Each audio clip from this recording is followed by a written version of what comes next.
Okay, good evening. The date is May 27th and the time is 6:30. I hereby call to order the meeting of the Community Redevelopment Agency Board of the City of Groveland, Florida.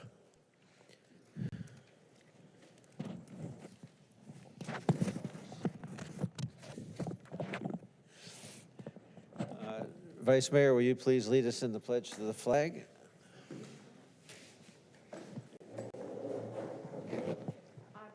Allegiance to the flag of the United States of America and to the republic for which it stands, one nation, under God, indivisible, with liberty and justice for all. Thank you. CRA, will you please take the roll? Yes, sir. Chair Keith Keel. Here. Vice Chair Barbara Gaines. Here.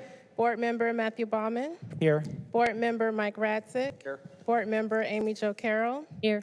Board Member Judith Fike, absent. Board Member Daniel Corsi. Commissioner Anthony Sabatini, absent. City Attorney Anita Garassi Carver. Community Development Director Timothy Maslow. CRA Coordinator John Jones. Sergeant at Arms Lieutenant Christine Butu. And Recording Secretary Sierra Bender here. Thank you. We'll go on to the consent agenda. Sierra, will you please read the consent agenda? Yes, sir.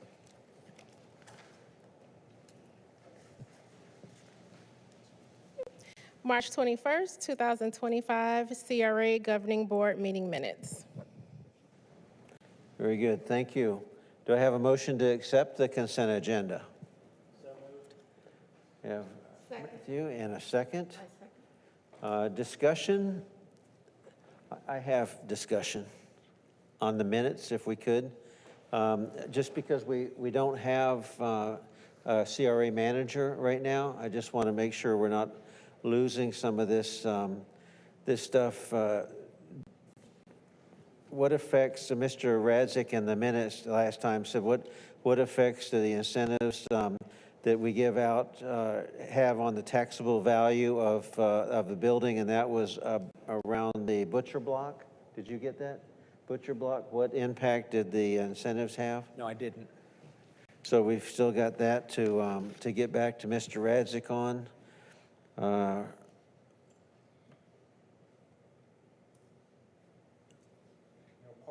Part of the problem, Mr. Mayor, is if you don't get a consensus of the council, then my comments are mine. So keep that in mind, that if anyone says anything, it's just yours, and we really probably should get a consensus. So maybe we should get a consensus and get the staff to give them the information on the butcher block. Or at the end, should we get a consensus on all this? Whenever. Yeah. You can ask Anita. Right here, because there's several things that we want to make sure that we get consensus to follow up. On the master plan that we showed for the community center, I had asked for a where the staff parking and how many staff we had from our presenter, Mr. Morin. Where would the staff? Remember, we had 300 parking spaces, and I had asked point blank, how many staff do we have, so we know how many parking spaces the staff would take up. Need to follow up on that. Mr. Chair? Yes, Is that sir. for the civic complex analysis? What's that? Is that for the civic complex analysis? Civic complex. Remember, we said there were 600 feet in a radius around, and we wanted to find out how much. That was the civic center. And then Mr. Radzik, what affects? We already did that one.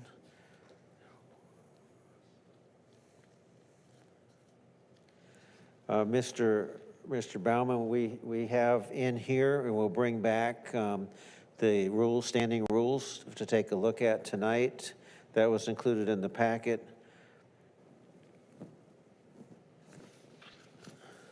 And I think that was it. So can we have a consensus to follow those things up in the, those items up in the minutes from the last meeting? You got me. Consensus? Yes. I'm fine with that. Okay, thank you. Any further discussion? Seeing none, any discussion from Citizens, seeing none. The only thing I would note is the meeting minutes are from the meeting of March 24th, 2025, rather than the 21st. March 24th, 25. That's put in the motion. That's fine. So with that, can we go ahead and take roll, please? Board Member Carroll, how do you vote? Aye. Board Member Bauman? Aye. Board Member Corsi? Aye. Board Member Razzak? Aye. Vice Chair Gaines? Aye. And Chair Keough. Aye. Next, I'm going to add to the agenda, take prerogative to add to the agenda. We should go ahead and discuss the standing rules before we start the meeting and agree to them or not. In your packet, there was standing rules that look like this. It was exactly what we used at the meeting. And so we need to adopt, Mr. Bowman was right, I could not find anywhere where we'd ever established standing rules. And we can't automatically just say so. If we want to discuss that or just adopt the standing rules that are in our code, then we can do that and for this meeting. Does that need to be noticed on the agenda? Yes. Because if it's not on the agenda, I don't know how we can vote on it. If it requires public comment. No, we can add under Robert's rules, the chair can revise the agenda at the meeting. So is that not correct? Can, under Robert's rules, but under municipal law, we're required to have things on an agenda before action's taken. If you want to adopt them for purposes of tonight's meeting, and then if you want it to be on your CRA agendas and applicable to the CRA meetings going forward, then we would need to put it on an agenda at a future meeting for you to adopt it formally. Okay, well, that sounds like a pathway to get us where we need to be. So with that, is there any discussion? Did everybody get a chance to read the excerpt's pretty straightforward? I'm fine with Robert's Rules of Order. I have no problem with that. Okay, any discussion? No? Public discussion? No, can I have a motion? Are you going to put that on the next, Motion to on the next agenda? put that in your motion. Okay, so I make a Yes, sir. motion that we put the standing rules of conduct or rules of order on the next agenda. And utilize these for tonight? And I further motion that we use those for tonight. Okay. And we have a motion and a second. Discussion, seeing none. Can we take the roll, please?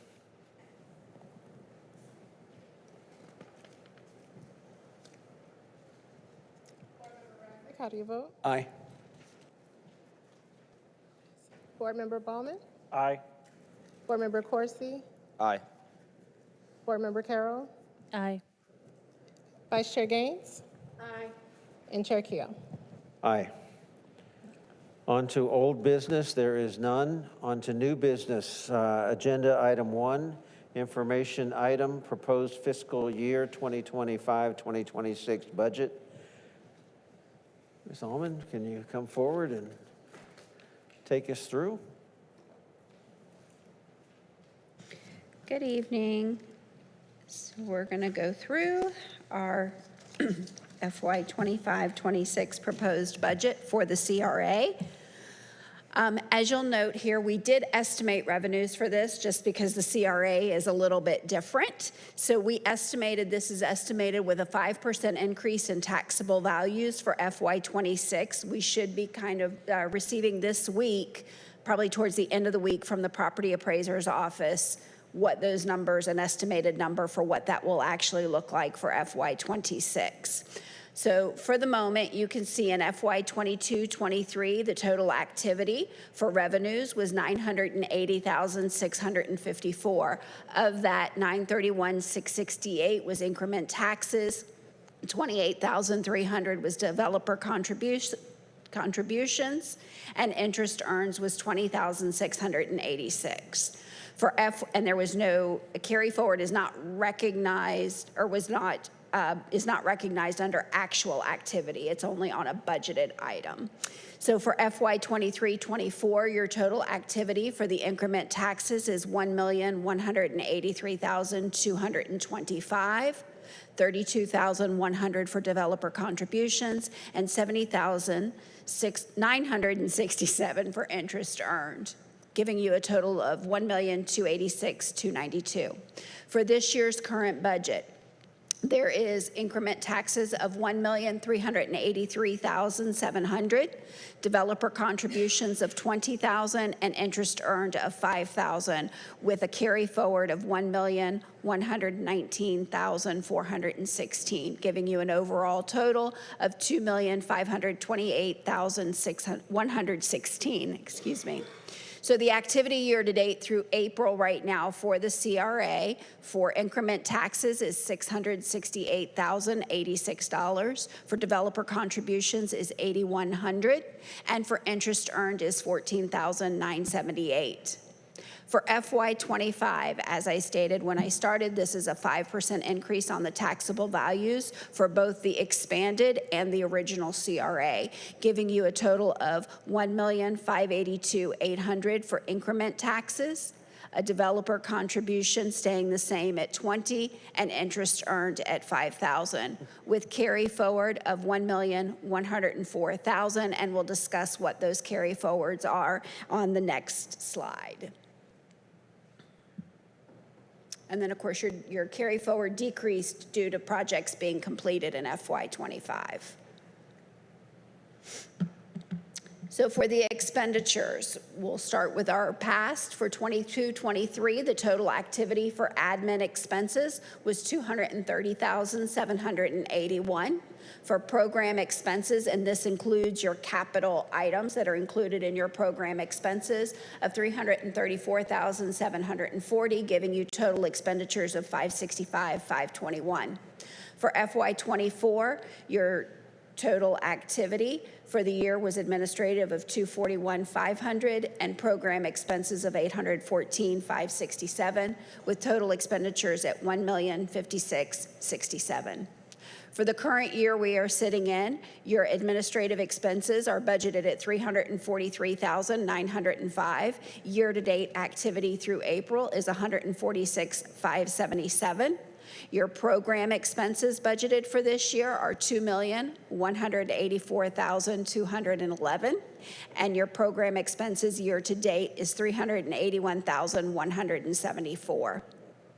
For FY 25-26, your administrative expenses are $243,900, and your program expenses are estimated at $2,467,900. So the decrease that you see in administrative expenses is due to the reappropriation of personnel and related operating expenses. So for those of you, I probably should have explained this from the beginning, and I apologize, but administrative expenses are kind of the administrative side. So those included the salaries for Kylie, and when Brooke was here as well. There is also a police officer that is included in there for activity, a portion of their salary, which is 22%, I believe is what it's allocated at for CRA, is 22%. And then just the John Jones, their CRA consultant, items such as that, travel, expenditures, et cetera. Hey, April? Yes. Not to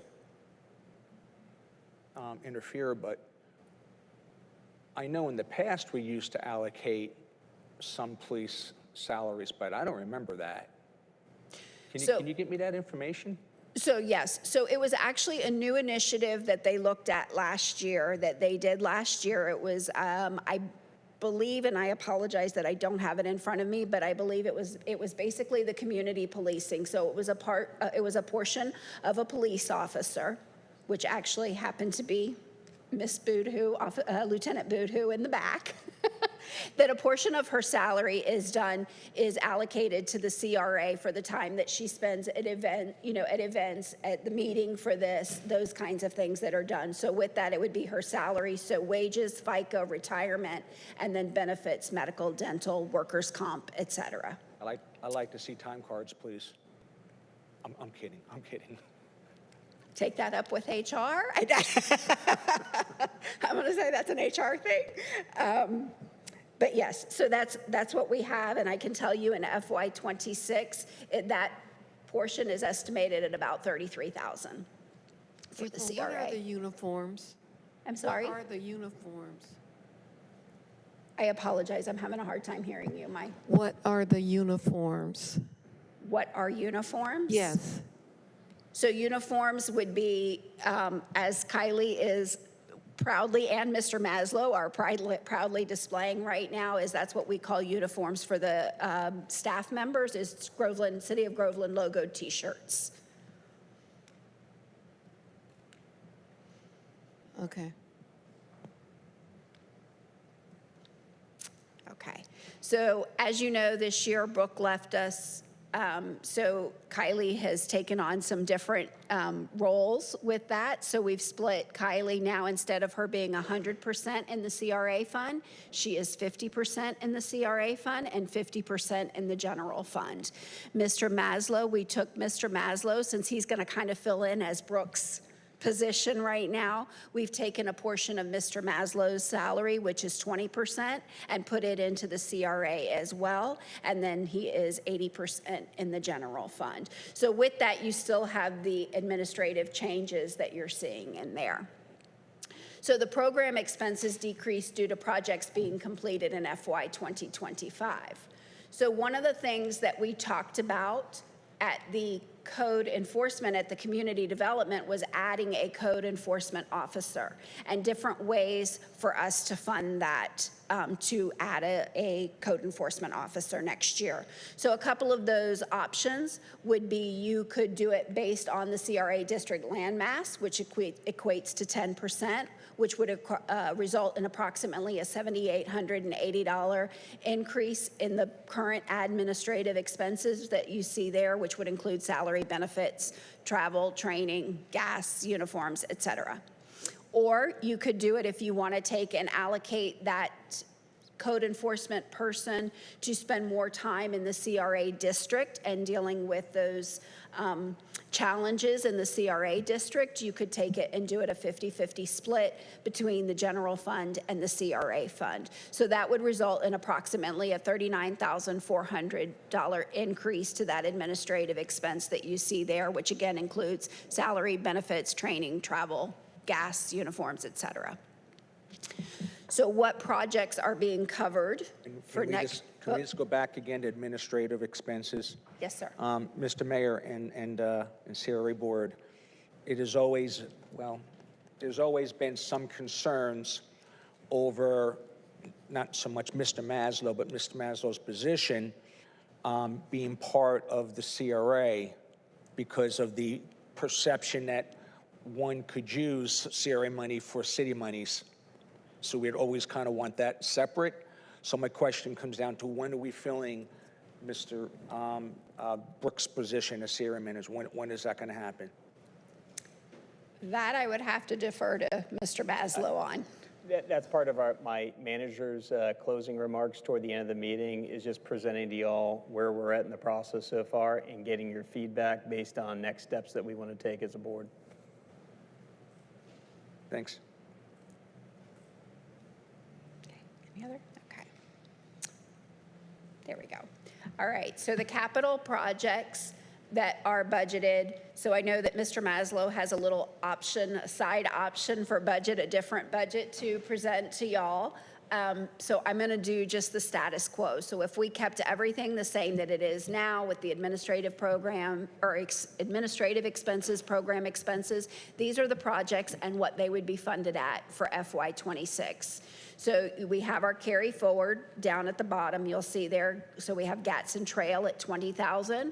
We have Lake David Trail construction phase 1, and that is the carry forward of $350,000.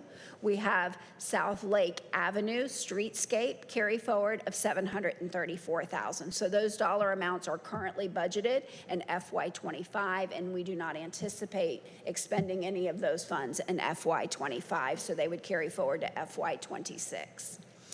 So for new projects for FY26, you would have Lake David Trail Construction Phase 2 at $250,000.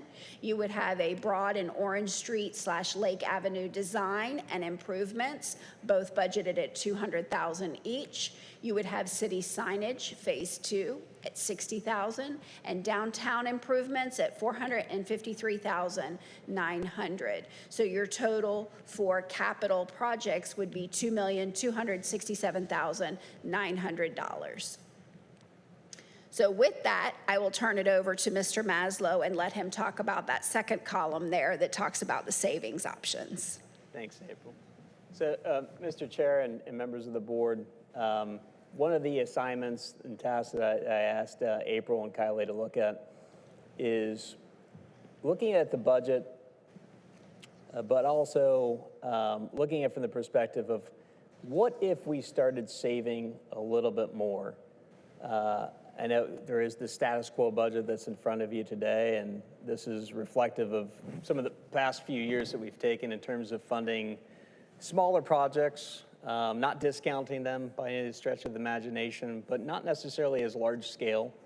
There's also several grants that we have, and we've been asked to look at return on investment for some of those programs. But I think the CRA and the city really is at a crossroads, so to speak. We have the strategic plan, we have the 3-year review that we're also working on. Our committee meets tomorrow.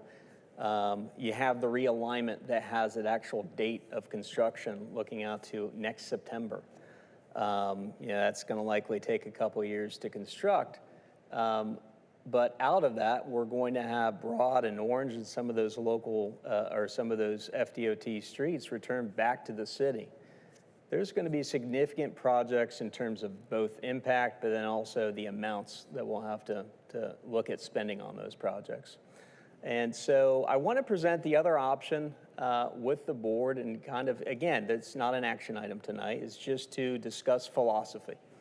Do we want to keep going with the status quo and keep funding smaller projects, or do we want to take a step back, review, refocus, and refine? And so I'll just go over that savings option with you all. If we decided to pause after the design for the Lake David Trail, which again, I think is a great project for the downtown, but maybe not the first project if you're looking at sequencing. If we paused the design and reallocated those funds of construction, $250,000, that could go towards savings through carry forward for potentially a bigger project. Broad and Orange, I firmly believe getting that designed prior to that entering the city's hands in terms of Broad and Orange becoming city streets again. I think we have to have a plan and construction documents ready so we're not left scratching our head once FDOT turns those roads over to the city. So I think that's critical of keeping that portion. Broad and Orange Street, Lake Avenue improvements, we had $200,000 allocated to that. That again could be paused and included in savings. City signage Phase 2, we're moving on some of the signage. You'll see a new gateway sign coming into the downtown, the Splitter Island, and then also coming from Mascot on State Road 50. Those should be installed within a matter of 60 days or less, I believe, right, Kylie? Yeah. Okay. So future signage will be incorporated into larger streetscape improvements. So I would feel comfortable hitting the pause on that and saving it. So as of now, with the status quo, you would have about $453,000 of carry forward funds toward larger projects. If we looked at this alternative and saved a little bit more, you'd have a little bit over $1.3 million towards larger projects.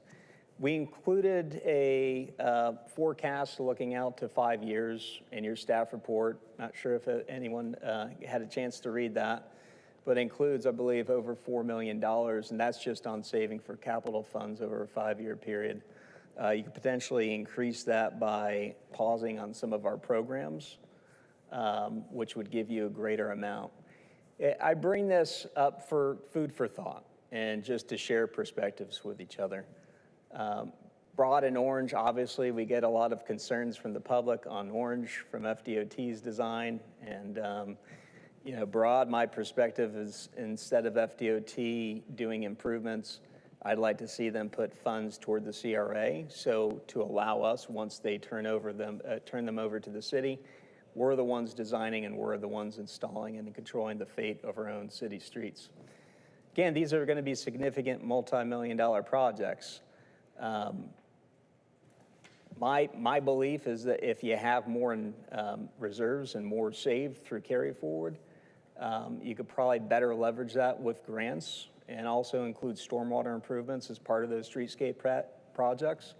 And looking at downtown as a network of improvements rather than just isolated beautification projects, which by and large to date is kind of what we've been doing so far. When you think about doing that, I understand the philosophy of why we chose that.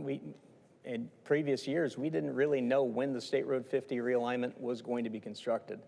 Now that we know that and we have that level of certainty, I think that causes us and provides us with a moment of reflection to make sure that we're sequencing and prioritizing our projects the best we can possible. So I want to go over a couple more slides with you just to, again, facilitate discussion with you all. So here's some of those projects that we've talked about before. Actually, I'll get to that list next, but here's some strategic priorities to consider. Build carry forward for future projects. That was what we talked about with those savings, with the smaller projects toward the larger. I think it's important that we look at ranking and prioritizing some of these projects. There's a lot of projects I think we all have a lot of belief and confidence in, but in terms of when you have limited time, when you have limited monetary resources, understanding which project is the next priority, I think that's going to be critical in the sequencing of those projects. Considering the return on investment for the projects. You heard that from our Councilman Radzik in the previous meeting. Still working on getting that information, but if we're investing in grants and programs and capital improvement projects, what is that doing in terms of our tax revenue? Because at the end of the day, CRAs are created where you want to be investing in things that are going to increase your tax revenue so you have more in future dates to spend and invest. Consider also the impact of quality of life. That's really one of the main purposes of why we're here. So we want to invest in ROI, but impact on quality of life. And then the decisions that we make based off of this discussion as a board, I think our CRA redevelopment plan should be revised to reflect that. And maybe looking out, like a 5-year period, 3 to 5 years, and being very firm and specific in terms of the sequencing of infrastructure improvements that we want to fund and prioritize. Also understanding that we're somewhat limited, but also looking at doing some market research and getting feedback from our residents in terms of what their expectations are. I think that's going to relate significantly to the next topic on the agenda tonight, which is the CRA Advisory Board. That's one way to get feedback, but there's other mechanisms, and I'd like to hear from the board in terms of what some of those ideas are. And here's some of those improvements we've talked about. Stormwater improvements for downtown. This is very critical because usually the new developments that come in, it's required by code. They have to have a district scale stormwater system. Back when Taylorville was platted and the downtown was realized and developed, it didn't really have a master stormwater infrastructure. That's a big component to having a successful CRA. As developments come in, they're able to enter into a turnkey stormwater infrastructure network. A lot of successful streetscapes in other downtowns usually package the stormwater improvements with those streetscapes. So instead of just going right to trees and landscaping, dig everything out, put in the infrastructure, put in the stormwater pipes and inlets, and then build it back better with landscaping improvements, sidewalk improvements, street bricking, et cetera. So I think those things could be looked at as packaged. Lake David Trail and Boardwalk, we've talked about that before. I think there's a lot of interest in doing the project eventually. It could even be some grant opportunities, but maybe not necessarily number one on our list of priorities. So something to think about. Festival Park enhancements. It's a great opportunity for a good urban park. Needs some improvements. Civic facilities. We have the discussion with Jeffrey Mallon and the study going on right now for a downtown, either city hall or library, event center. We're still evaluating that. And then the train depot restoration, which means a lot, I believe, to all of us.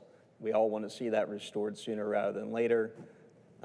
Adding that on the list of prioritized improvements.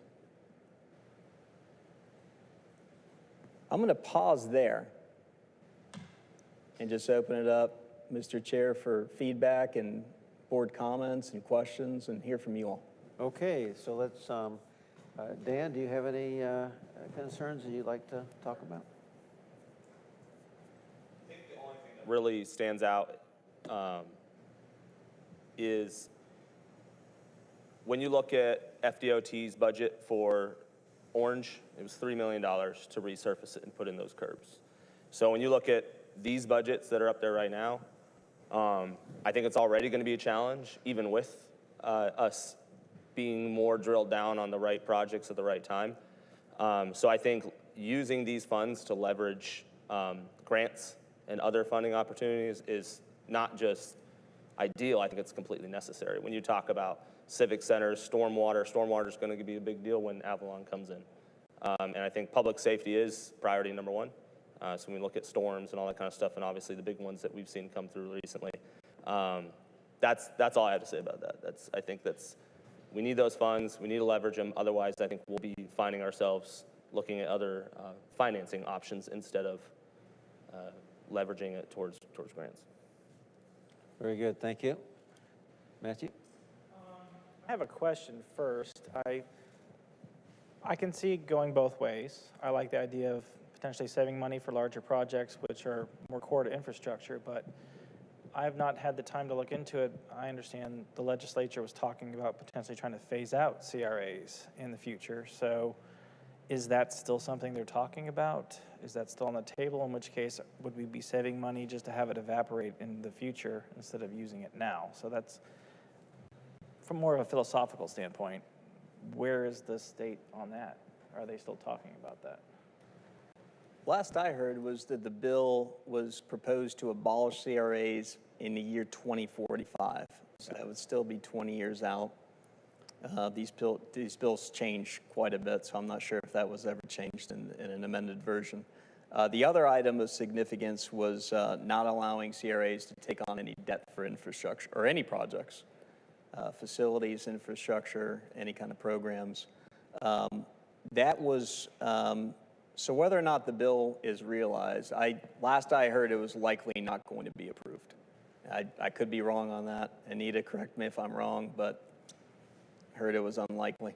Yeah, they did think it was unlikely, and I'm not sure if that got included in the additional session, the extended session or not.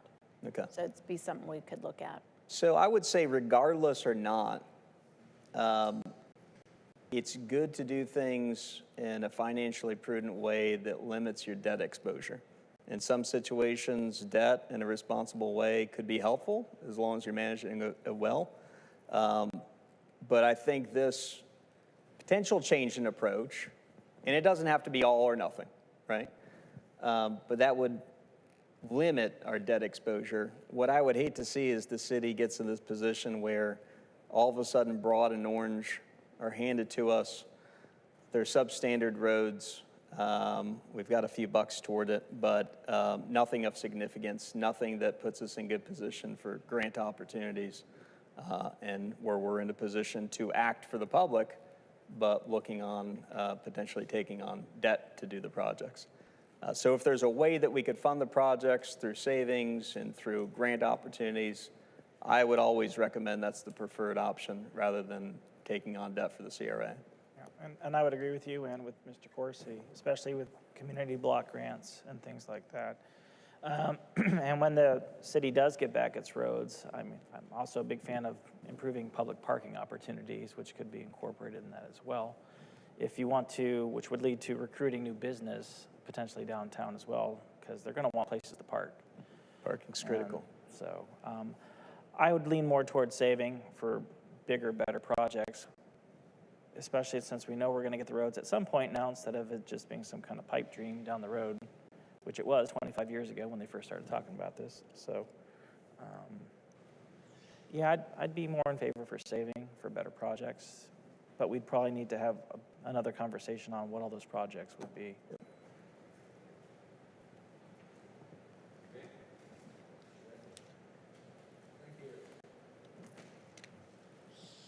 Maslow, first things first. FDOT had committed some money for streetscaping when we actually adopted the alignment that we took. I've mentioned that quite a few times. I'm going to ask for a consensus of the council for you to look into it and come back to see if that is still part of the DOT's plan. Okay? Second thing, it was also my understanding from 20 years ago that the DOT was going to go ahead and bring Broad and Orange up to speed, which they've already done, I guess, on Orange. So what's the plans for Broad? Okay, so now on to the good stuff. Carry forward, Miss Anita Gerasi-Carver, or, and I don't know what Mr. Jones's stand-in's name is, I'm sorry. Okay. When we start looking at carry forward, I thought that we needed to have monies budgeted for items that was in the program. Can we just have a budgeted carry forward, or does it need to be on line items? It has to be allocated to a project. Okay. You can't just have money carry forward sitting there unallocated. And the other item I would note, and I'm not sure if it just wasn't made clear, but if you want to allocate funds for projects that are not in your current CRA plan, you have to amend your CRA plan first and then budget toward them. You can't do it in the reverse. So for instance, the train station, in my recollection, is probably not part of the CRA plan. I don't remember exactly, but let's just say that it isn't. I don't recall. Let's just say that it isn't. We're going to be looking at a new plan. We could put it in there, and it's going to cost us $4 million, so there's the $2 million and carry forward. Just hypothetical. So again, that's important to know that we can't just have a carry forward in a savings account. It needs to be allocated to something. When I look at, by the way, I agree that we need to be looking at infrastructure, but I also think we have a couple of things out there that we need to take into consideration, like, for instance, stormwater. Theoretically, we only need maybe stormwater on this side, our side of Orange, because we have a stormwater that's going to be down by the 7-Eleven that the DOT is going to be doing, and there's going to be a stormwater up here where Avalon is going to be responsible for. So we only need one stormwater pond or whatever over here. So until we get that exactness from Avalon, I think we need to keep that in mind, that stormwater may be a lot more affordable than what we thought, because 2 out of the 3 ain't bad. Sorry. I do know Woodard and Curran is, sorry if I'm interrupting. Just go ahead. I do know they have a pretty good analysis. I'm not sure how much has been shared with you in meetings I haven't attended, but they have several basins, to your point, in CRA. It's not just one basin. It could be of interest to the board to have a stormwater presentation from Woodard and Curran specifically on the downtown area, so that we all collectively have a better understanding of what those potential needs might be to help us make these budgeting decisions. And a review of the Avalon, because the way the contract reads now is they tie into the city. They're not responsible for any of the city or off-property stormwater. We're granting them a certain amount of space in that pond that's being at that end, but let's review that as well. Okay. Would Woodard and Curran know of those plans with Avalon? Would they have not been part of that discussion? They had the seat at the table, and so we could include that as part of the presentation. Can we, Mr. Mayor, can we get a consensus to get Woodard and Curran to give the CRA a presentation? Yes, and streetscapes and, yeah, We're going to go right down at the end and do all the consensuses, okay? Sounds good. Okay. So with all that said, and what these budgeted options are, the biggest thing to me is, again, that carry forward needing to be allocated, and I don't think we can do that until we get a new CRA plan or whatever the case may be. So I'll leave it at that. The things we'll be doing is reviewing that list of projects that we have been discussing and making sure that they're in the CRA plan. If not, we'll bring those to your attention. Okay, Amy Jo?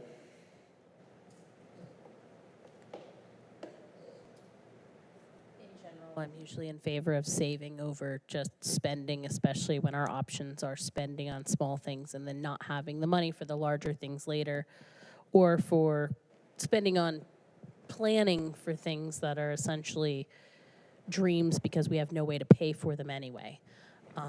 So I do like the savings plan better. Thank you. And Vice Mayor?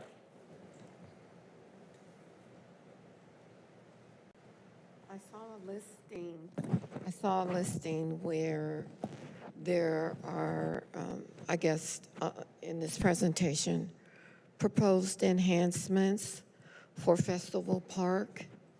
Can you please further define that for us and what that looks like? Yes, Vice Mayor. So let me just pull up that slide where we listed them all out. So Festival Park enhancements are on here. Festival Park, I'm not sure how many of you were on council when that was created back shortly after Mike Hine joined the city. It wasn't necessarily a park from what I gather, and it was kind of it was a very incremental decision to make it a park, at least temporarily. As part of our master planning activities in CRA, I think Festival Park should be a permanent park, and I think it brings a lot of value to the city. I think when you look at great towns, downtowns, obviously there's development, but it's the way that development frames those park spaces, and you have events, you have there's a relationship between the development and the open space for programming, for property values, for quality of life. It's going to be adjacent to the realignment. It has a lot of beautiful tree canopy, but outside of that, it doesn't really have a defined network of sidewalks. It doesn't have on-street parking around it. I think the road infrastructure around it is likely going to need some improvement, potentially some restrooms, basic park facilities as part of that improvement. Obviously, we would have to go through a design process. It would start with a concept design to make sure that we're all on the same page and what we want Festival Park to look like, but then having construction-ready documents for those improvements. I always think about, this is just Tim's personal perspective, I'm not sure what y'all think, but I think of great places like downtown Savannah that are known for their urban squares. Very basic spaces, nice landscaping. Sometimes it's a water fountain, some sidewalks, and beautiful tree canopy. But just those basic improvements could provide a lot of value in terms of that space. And that's just one of the examples. And how will it be decided with the listings that we have? How will it be decided what comes first, the chicken or the egg? Will council decide that, or how will it be done? That's a question I'm looking for feedback on, honestly. I think there's several routes that you could go. You could look at hiring a consultant and developing some weighting criteria, looking at the economics, looking at quality of life criteria, and then scoring and sequencing. You could also look at feedback from the community, from your residents, potentially the advisory board, possibly taking advantage of the strategic planning committee, having them weigh in on it. There's several options. Ultimately, you as the CRA board will have that decision-making authority, though. So when we come up to the dais in a future meeting, I would like to better understand what would give you more confidence in making that decision between now and that decision point.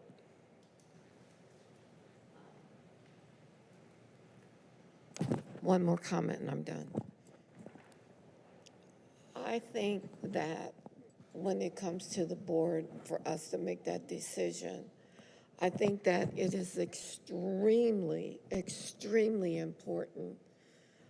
I don't know how you do this, that we get feedback from the community so that when we sit here and we say, well, let's go with the civic facilities first versus the boardwalk, that we're not just talking loud and saying nothing. I think it would be extremely important for us to have that feedback from the community. Understood. Thank you. Thank you. I just have a few comments. The FDOT statement about taking over design, I would not be in favor of that. I think our design issues were that we put the smart streets in 3 years before we put the bypass in. And I am under the understanding we did have input on that. We just did it too early. We didn't have input on clogging up the, where they didn't put the stuff in at the post office and things like that, which they corrected. But I think our miss on that was we didn't have the bypass in before we put all that stuff in. So I would not want to take on that debt, that cost. I would like to leverage that. If it was me, I would leverage whatever they're going to put into it and work with them to do the design and work with them to get as much out of it as we can. As Mr. Radzik said, there's some stuff on the books that they have, according to Mr. Hine in our last conversation, that there are several things that we've just talked about that they would be responsible or looking for. So I would, before we jump into that, it's a major, major expense. I am for savings. It's very hard to go out as an elected official and talk about stormwater downtown when everybody's already paid for their own stormwater out there. In their development, in their cost of, in each development, put in their stormwater, and why should we be paying downtown? And why are you doing this splinter, and why are you doing this and that and spending money, and then you're going to come back? And these are people that is very hard to reply, we'll get back to you, but there's a sense of unfairness on what we're spending money on and then charging them for. So I would definitely like to figure out a way to take that savings and put it in blocks for the stormwater or however we have to do it. But matching grants are going to have to be a must on that. According to Mr. Hine, there may be some money from the state on that, but it's a $10 million, and that's a conservative amount to do that. So if we even got 5, we're still a long way from that. So I think that the responsible thing to do is go towards that. And I'll add on, Mr. Maslow, that in my conversation with the city manager, that when we're saying that we're using 65% of our parks capacity, I have a hard time saying let's expand the parks that we have rather than go out to the different districts that don't have parks and don't have development going on and taking care of them, and then coming back and backfilling when we get more of capacity issues in those parks. A good example, well, I won't give you a good example, I'll give you an example. I've been through every one of the development plans, Groveland redevelopment plans. In the top 2 or 3 is stormwater, all the way back to 2003. This has been talked about. So that should be, these plans, there's some commonality between them. I'm not a big fan of the current plan that has 25 different goals and 100 different categories. It's very hard to do 100 things. It's very hard to do 25. But I think within this, the 2012 and the 2024, there's commonalities that will really say where the citizens have been looking and wanting all this time. I don't know what we can do between now and the stormwater thing, but we're losing, as we all know, Cheffing It Up is gone, and they've gone to Claremont, and their next door neighbors, the gun shop And I don't have a problem with gun shops, but they're leaving as well. Since we've done this pavement, according to Vinny and the guys, since we did the new blacktop, the water goes right down and right in their back door, down that canal, and they're squeegeeing and wet vacuuming every time. So he's decided, and we're going to lose more and more people. It's very hard to say, come here, and we're going to give you 30 grand, and we're going to help you do your thing, and then you're getting wiped out on every rain. So I don't know what our plans are, but definitely we need to get on that sooner than later on whatever we can do.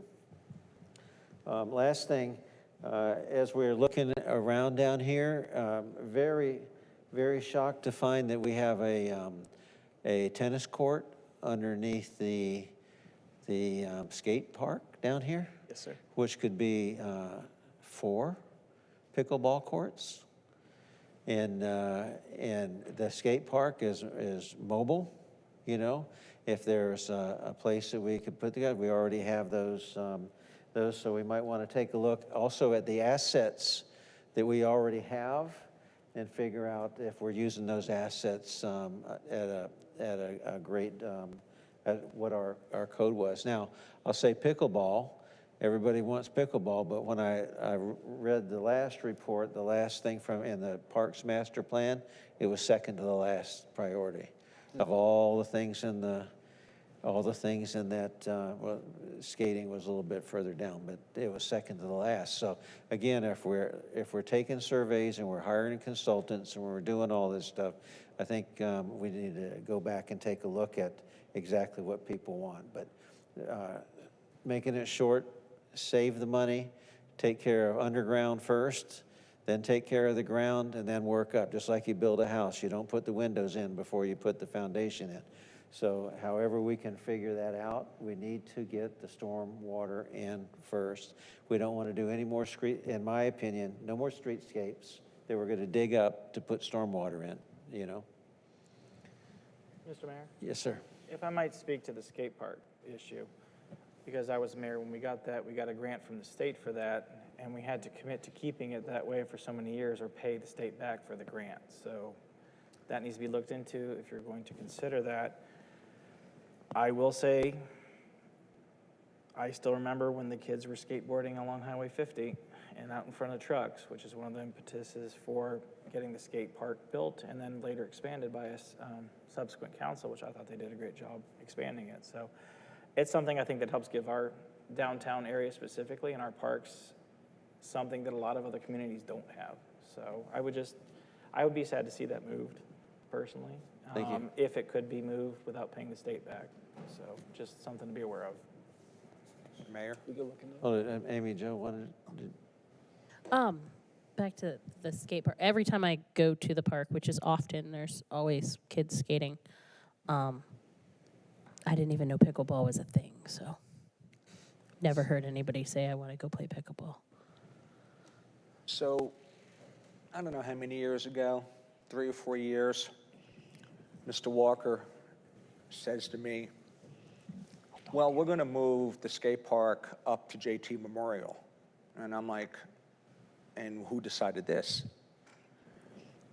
And the reason they were going to do that was because South Lake Park was going to have all these baseball courts. Now, I'm not saying to move the skate park up to JT Memorial, but it's got to stay someplace down here because there is a lot of people.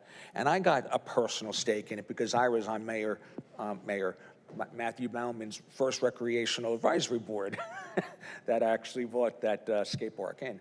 But pickleball is up and coming, and when were those surveys taken that said pickleball was way down the list? Because not what I've seen. So I think, again, transportability of the skate park and again, pickleball. I'm not sure if that's the right spot for it.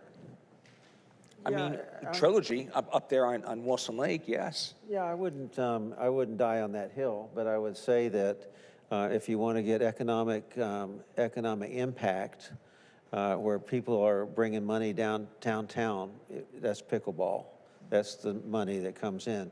Do we have other areas downtown here that could do the skate park, that don't need a fence around it and all that. The stuff that's there already, the infrastructure that's there already, maybe.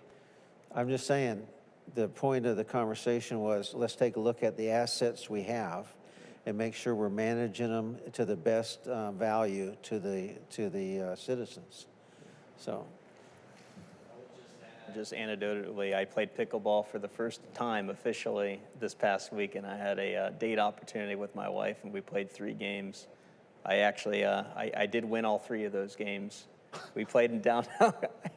I even tried to let her win a little bit on the 3rd game, but I got the appeal. It was like playing tennis, but it was something that all ages I felt could play. It was somewhere between ping pong and tennis.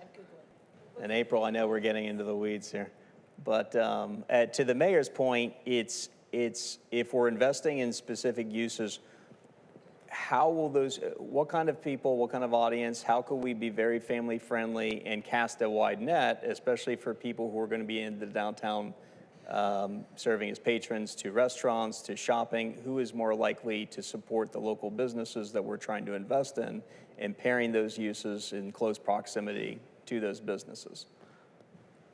So that's something we could use as our evaluation criteria back in terms of prioritization and sequencing. We're going to do that soon? What's that? We have to figure out who's on the board and who's on first, who's on second, you know, and all that, and then we can get into that prioritization. But reflecting on the last minutes, I did ask for the, and I don't know if we're beyond that, for the Parks Master Plan to be sent back out to everybody. I just noticed that on the minutes of the last meeting. So that would be where you can take a look at it. And yes, if there's, but I don't want to get too far off the beaten path, but it's also how we take surveys. You know, surveys versus marketing studies are 2 different things. And surveys, like we can go survey anybody that's already here and they're going to tell you one thing, but we need to find out what the people that aren't here really want. So, Mr. Mayor, stormwater is probably something that's most important amongst all of us. But again, several years ago, we were in similar situation, which was, what are we going to do with money? Because State Road 50 wasn't being moved and whatnot. And this is the truth. I threw my hands up in the air and I said, let's just invest it in our single most important asset, which was Lake David, and hence you could see. So I'm throwing my hands up in the air again, and I'm saying let's sink our second pot of money into Festival Park, which again is a real important area with regards to, you know, what it'll mean to the rest of downtown. So in my opinion, you know, our most important assets after stormwater and infrastructure is where we need to put the money. you know, and I'll say, great, wherever it goes. I'd like to see it put in the buckets for stormwater, however we have to do that with design and stuff right now. But I also remind that we've got a big hit coming up with Avalon, you know, on the, because of the impact of $3.5 million, of which your building fund only has a little over 2.9, right, million that you were going to move into there. So there'll be there's some money there that we want to make sure that's there for that as well. Make sense? Did you get what you needed? I have a good list. I appreciate the feedback, and we'll execute and send these materials out between now and the next meeting, so you all have them. They'll be sent to the whole board, and then we'll also work on setting up a workshop with Woodard and Curran on the stormwater. So let's go ahead and have that consensus on streetscape and Woodard and Curran. And Woodard and Curran, yes. I'd like to make a motion that we have Woodard and Curran come in and give us the stormwater master plan update, as well as Mr. Maslow's checking into the streetscaping money and any other entitlements that we were told that we would be having. And did I miss anything else? No, that was all I had Okay. in my notes. Okay, we have ask for consensus, right? Or are you making a motion to do something? Are you asking for consensus now, or are you making Consensus? I think consensus on this would do. to address the staff to do it, right? Consensus. Either a motion or consensus is fine. Okay. Have a second? Yeah. Any further discussion? Roll call.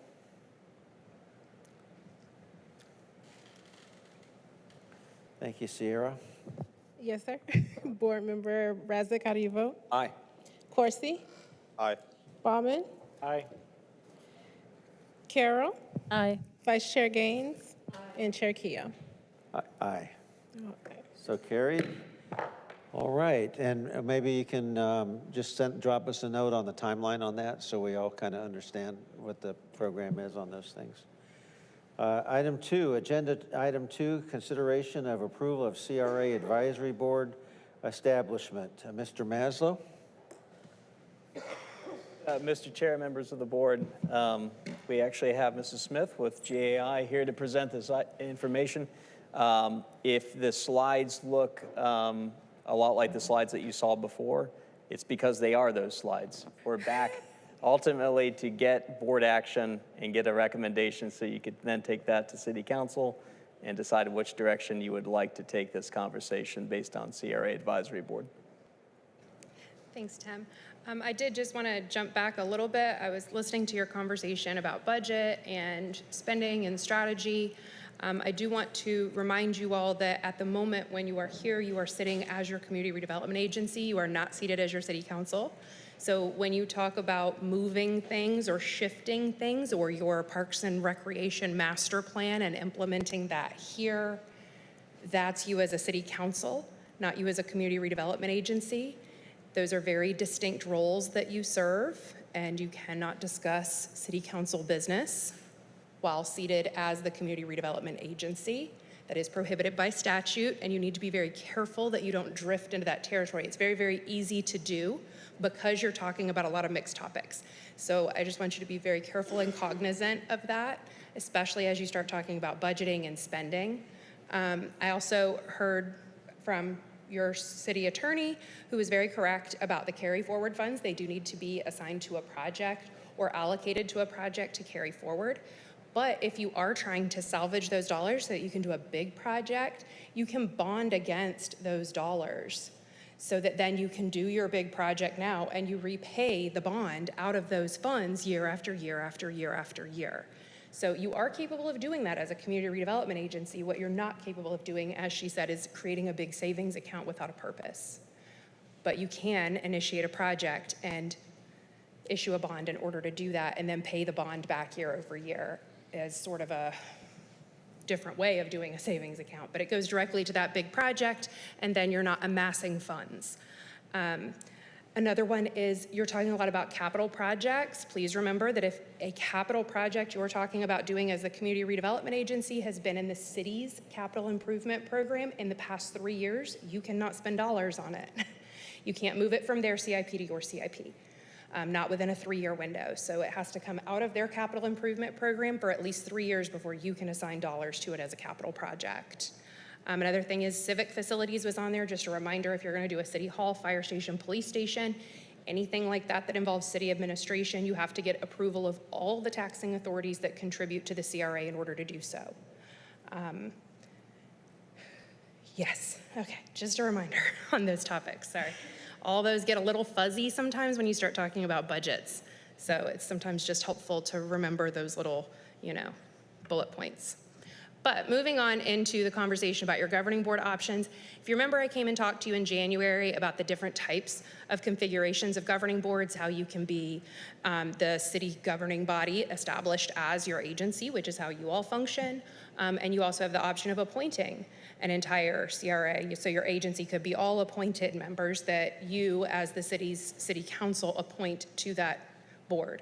And then you also have the ability to put in place an advisory committee. So these folks would simply be recommending entity to the agency, where you all would still maintain your responsibility as the community redevelopment agency, being the governing body of the city, seated as the community redevelopment agency. However, you would have this advisory board that could then make recommendations to you because they can review things, prioritize, help you with, strategic planning, things like that, and then make recommendations. So to Tim's point, that's where you may see some overlap with the information that we presented for you back in January. So again, some of this is background on what CRAs are, what CRAs do, that their responsibility is to eradicate slum and blight. How do you do that? You do that through your plan. You talked a little bit earlier today about your plan having a lot of projects in it. Keep in mind your plan does not have to be financially feasible. So you can put 1 million projects in there that are completely not something you can fund. But if they're all in there, then you don't run aground of it's not in the plan, so we can't do it. So you don't have to have a financially feasible CRA plan. Just keep that in the back of your mind. You do have to have annual reports, which we presented back in March for your annual report for this past fiscal year. And your community redevelopment plan does need to be updated pretty regularly. 5 years is best practices, 10 years is not uncommon. Let's see, so this just tells you what your maximum terms are. If your CRA was established before 2002, you get a maximum of 60 years. After 2002 is 40 years.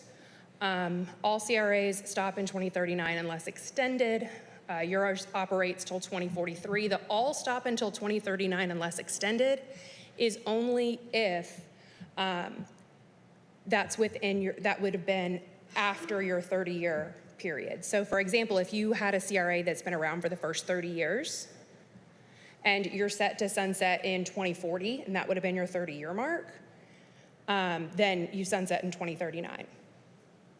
But if your charter, if you've already extended, like beyond your first 30 years, you still get your full 60.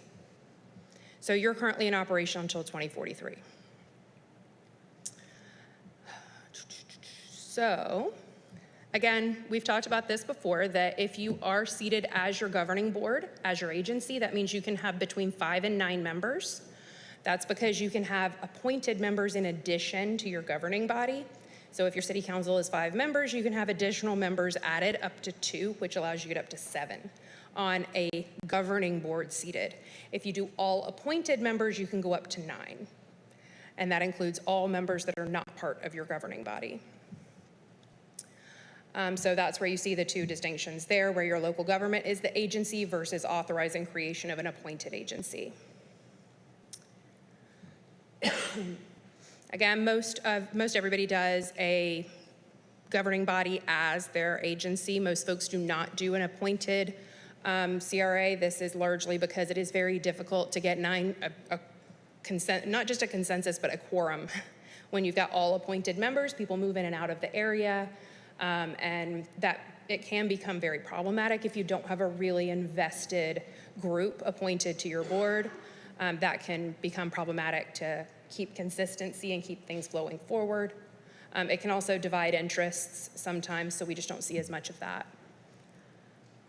So of course you have the powers to prepare your budget, do strategic planning. There are several agencies throughout the state who choose to do long-term redevelopment plans, like 15, 20-year plans, and then do strategic plans every 5 years. And that helps them prioritize 5 years. You're essentially budgeting 5 years. You put together your 5-year capital improvements program. It helps roll all that in, and then they just do a strategic plan for implementation. And then they'll do 4 of those over a 20-year period. That helps them with the budgeting, helps them with implementation, and helps them with strategy. So you have a lot of different ways to do these things. It's whatever works best for you, your agency, your district. You get to allocate your trust fund monies, as well as preparing plans and identifying funding and program priorities. You receive state reports. You can hire direct staff, public input, visioning. You can sign contracts. You can hire consultants. And ultimately, your responsibility is to carry out and implement the redevelopment plan. What you cannot do is you do not have the ability to actually determine the area to be an area of slum and blight. That's held to the governing body. And the power to grant final approval on community redevelopment plans or modifications, again, is held by your governing body, not by you. You're a recommending entity for those things. And the power to authorize and issue the revenue bonds is, again, a recommending activity, but it is possible. Powers to, again, acquire, demolish, remove, dispose of property. You talked a little bit today about including a code enforcement officer as part of your administrative function within the agency. that is some ground you want to tread very lightly on. It gets very close to violating statute to spend money where the city's already required to provide code enforcement services. You taking on their responsibilities as an agency where they already have the obligation starts getting very close to that line. Same thing with law enforcement, just to be prepared for that. Those two things cross very close to that line, so be cautious. Make sure that you are getting, full clearance before you spend money on those things, especially if it's for events. I heard talk about paying for law enforcement officers to be at events. You are prohibited from spending money as an agency on special events. That would include paying for law enforcement to be there. So just a reminder, there are a lot of nuances built into statute. Be cautious, be careful, and tread lightly, especially when you're dealing with code enforcement and law enforcement. So you do have the power to approve the development of community policing innovations. That does not usually mean paying for a police officer. Usually that means innovative policing strategies. Maybe that's a youth community outreach program. Maybe that's cameras on your businesses in the downtown. Maybe that's body cams for a portion of your law enforcement. Maybe that's having bicycles or something like that that they can use directly within your downtown as opposed to having to use their cars. But traditional patrolling is part of their responsibility as law enforcement officers for the city. So just paying for them to do the job the city's already paying for them to do is not typically considered community policing innovation. And then, of course, also the power of eminent domain is beyond your control. So we've talked about some of the pros and cons of an appointed board, especially when it gets into self-dealing. This is somewhere when you've got 9 appointed members, you may start seeing some things happen that are more self-serving than community serving. Local government, again, this is one where you have ultimate control because you are the seated governing body. So, staying within focus, keeping things consistent with the goals of the overall city as well as the agency are important, vision, and keeping to that mission. It also gives you that one less layer of bureaucracy. An advisory board or an advisory committee that's just a recommending body can slow the process for folks coming in and looking to seek approvals and things like that. It can add that extra layer. But also local governing board members like yourselves as city council may have limited time and availability to commit to both your responsibilities as an elected official as well as the community redevelopment agency. It's wearing 2 hats, it is 2 responsibilities, but you can't be compensated for the community redevelopment agency role. So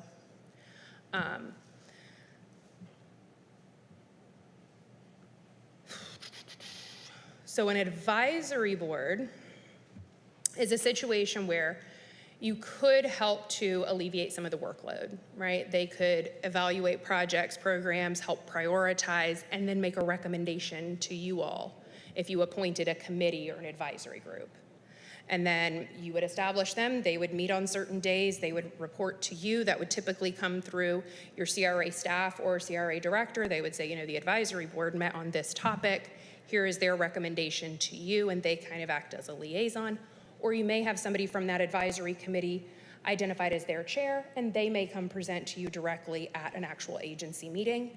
You could actually have your agency meetings less frequent as a result so that they can go through that process and then bring things to you maybe every other month or every 3 months as the agency.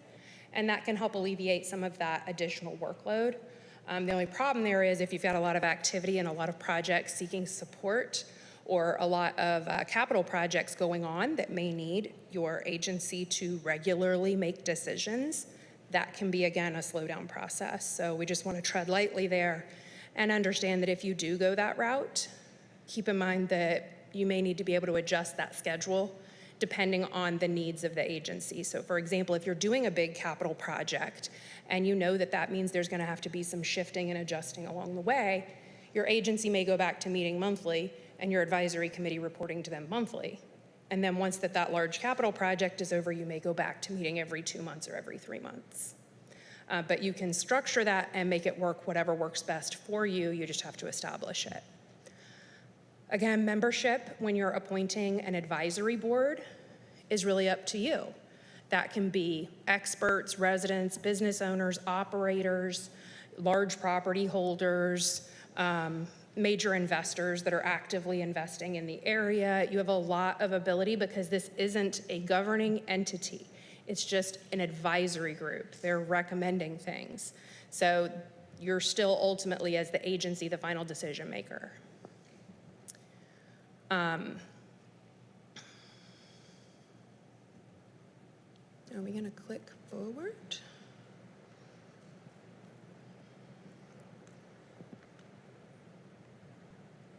I feel like we're maybe not gonna click forward. There we go. So again, an advisory committee, if you do choose to appoint one to be a recommending entity to you, that is gonna be more coordination for staff, right? Because they're gonna have to present and prepare for an advisory committee meeting, go through everything with them, and then also prepare an agency meeting and present all of that to you and prepare all those materials essentially twice.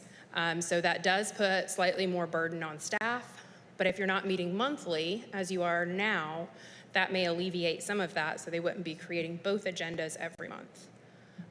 You can also defer some of your responsibilities in terms of strategic planning, prioritization, things like that for them to recommend, but you can hold the larger functions related to projects and programs and initiatives within your agency. It's very much up to you how you structure an advisory committee and the value that they add to you as the agency.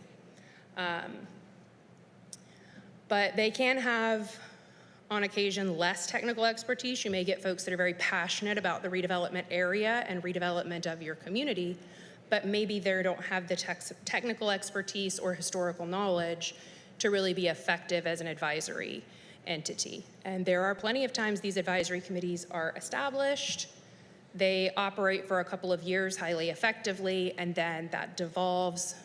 You may lose some passion, lose some champions and leaders in those groups, and then you may end up disbanding your advisory committee simply because they're not adding value there. But you can always reestablish them at a different time, or you can go out and bring in a new group of appointed folks. This becomes much less official because they're just making recommendations. So, of course, there are always three options to establishing your community redevelopment agency. As we know, you all sit as the council, so you are your CRA, you are your redevelopment agency. The alternative is for you all to appoint the agency. Those are the only two board configurations that are allowed for your official agency. And then the other would be to do either of those two options with an advisory board. That advisory board, again, would be appointed by you. They are a recommending entity only. They do not have the authority to approve anything, only to review, evaluate, and recommend. So really, I guess the question becomes, what are your thoughts, concerns, or goals when it comes to the potential of involving an advisory group, someone who's there just to make recommendations, to come and be maybe a separate set of eyes on things? Since you all, hear all of this every month, you're much more deeply embedded. Is this to bring an outside perspective? Is it to alleviate some of that workload and help reduce some of the agency burden? Or is there some other goal or motivating factor? Okay, very good. So with that question, we'll start with the questions. And Matthew, you want to start? My only real question, I'm typically almost always in favor of getting more input. But I guess my question would be is, what kind of input are we actually seeking? What would the costs be of running an additional advisory board? And, just the value that would bring in, how many members we would want to appoint. I think it's always good to have more experts if we can get more expert input. I thought I saw in the staff report, and correct me if I'm wrong, that there was no value placed on what an advisory board would cost. So, and I know there's a cost, I just have no idea what that cost is.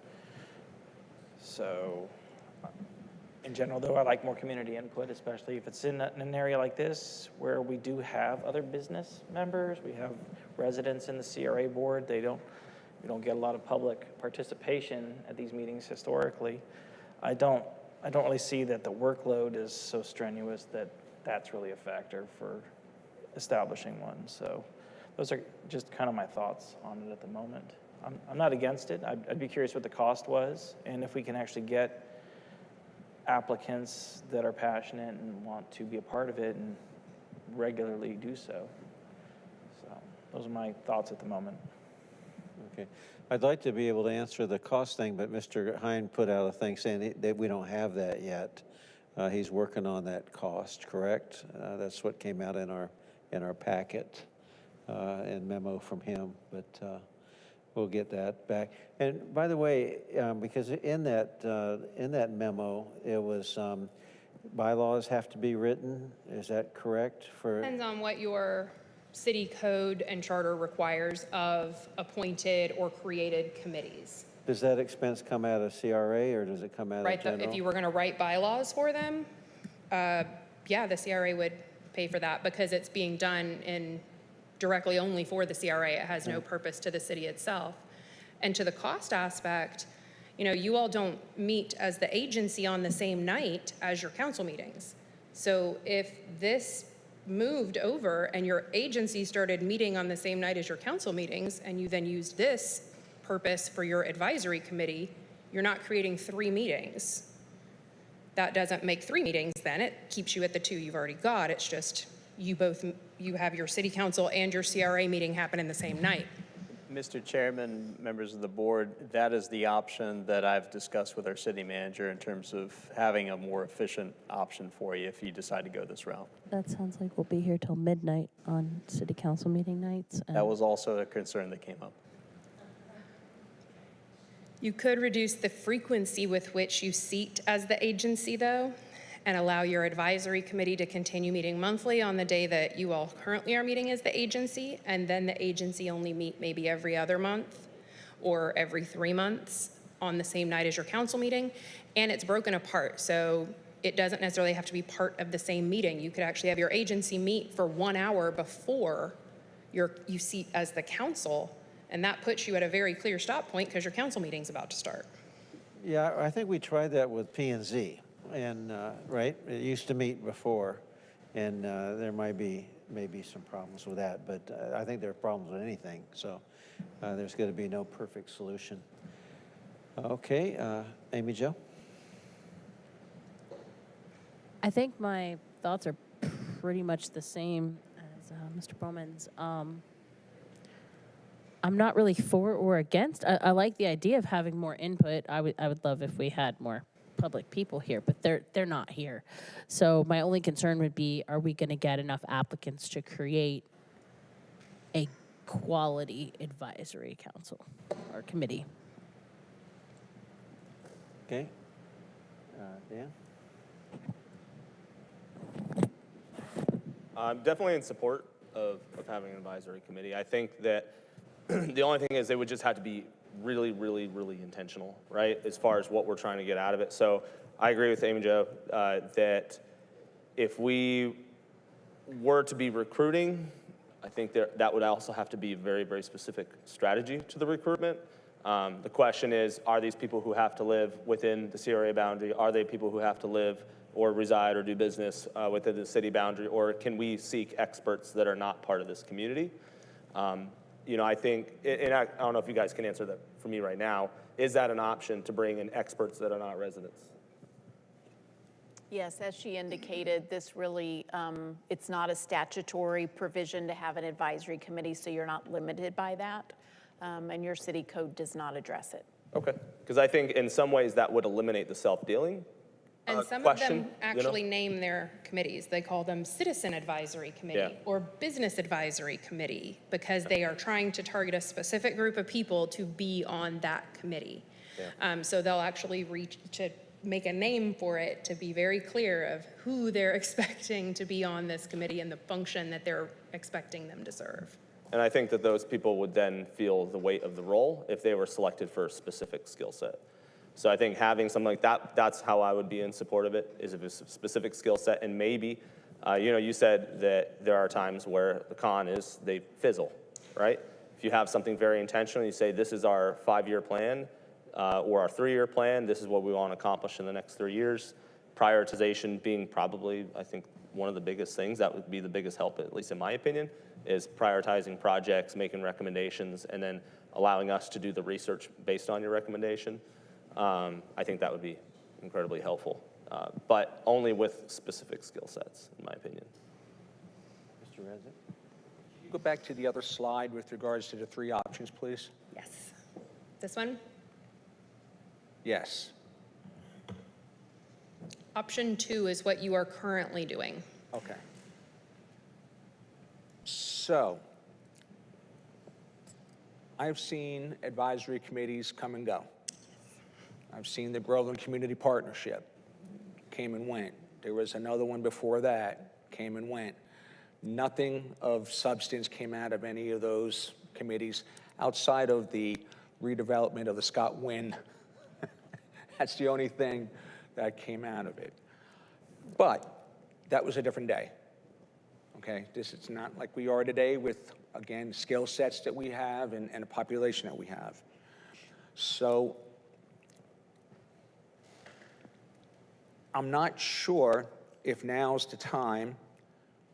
And when I say now, Mr. Mayor, I mean like turning over to an advisory board in 2 weeks or 2 months when we basically have got nothing really planned except for stormwater. It's not as if they're going to be doing anything intentional when our main focus is going to be putting together money to go ahead and again, improve stormwater.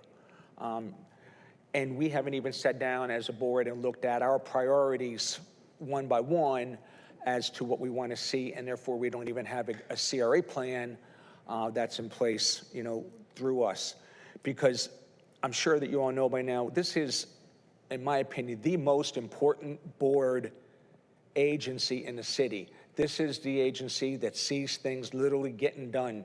Whether it's a couple of trees being planted or new lights or otherwise, ordinances, they're nowhere near fuzzy as much as this is. Seeing Lake David Park or otherwise. So this is the board that we get the chance to say, I was part of that. How many times are you going to go around, Mr. Mayor, and say, I was part of that ordinance? It's not as nice. So I have a little bit of a when is this going to take effect? But what's most important to me is consistency. And through the years, when we had a changeover in council, everything that was approved by the previous council and the CRA went by the wayside, which is why we do not have any type of real progress in the downtown area, and why we made so much progress when we did have some consistency. So as far as I'm concerned, anything that's going to build upon what we currently have, which I would like to see option number 1, because that way I'm going to be able to get maybe 4 people that are going to have some of those skill sets that we need or otherwise. But the consistency amongst the CRA board is the most important thing. And again, the CRA board stays in place and you want to go to an advisory board, then that's just as well, that's just as good. If it's going to be an advisory board, it's going to basically give us information. But that's, and the only other thing I got is, again, is the timing of something coming before a board other than us, and they approve something and it's going to take, oh, they didn't do it in time for this meeting, so it's going to be 2 meetings down the road before someone's facade grant gets approved or some business incentive, you know, small plan or whatever gets approved. So that would be kind of sort of what my head is at, an advisory board or an expansion of this particular board. I will caution you, option 1 does not allow you all to remain seated as the agency. Option 1 requires you all as the city council not to be part of the agency. That means you as the city council appoint 9 members, up to 9 members. It can be less. You can still have you 5 plus 2 appointed members, and you could bring, and those appointed members don't necessarily have to be any specific thing. You can change who they're made up of. That's not written in statute that it has to be this or has to be that. You just have to have a strategy for who it is. Alternatively as well, keeping in mind that having an advisory board is just an advisory board. You can overrule them. Staff can tell you, we've got a facade grant that needs to be expedited. It needs to come straight to the agency. We are going to bypass this aspect of it and take it straight to the agency. All of that authority is still vested within the agency and within staff's direction. So if they see something that comes through that needs to be prioritized, they can fast track it directly to the agency and go right around the advisory committee. They are just an advisory committee. You put as much or as little power, emphasis, and priority on them as you see fit. You could make that be whatever you want it to be. They can meet regularly, not as regularly. You're talking about doing a plan update. That's a great place to flesh out these topics, to spend some of those workshop times really thinking about, hey, we want to do this. Let's put it in the plan so that we have a strategy for how we think we want to do it. And then that gives you a plan for the next year, maybe to think about in the next 2 years. Let's seat an advisory committee and see how it works. Do it as a trial run for 2 years, 18 months. See if you like it. If you don't, disband them. Because, I mean, this isn't something that you have to establish and change your charter for. You can write a resolution to create it if you want to, and then write a resolution to undo it if you want to. This is about as flexible as you can imagine it being. As an advisory committee, it is. Is it subject to sunshine? Yeah. If they're going to hear any city business, even as a recommending entity, they will still be subject to sunshine. But the great part of that is everything stays transparent, out in the open, and public can come and be part of those meetings whenever they do meet.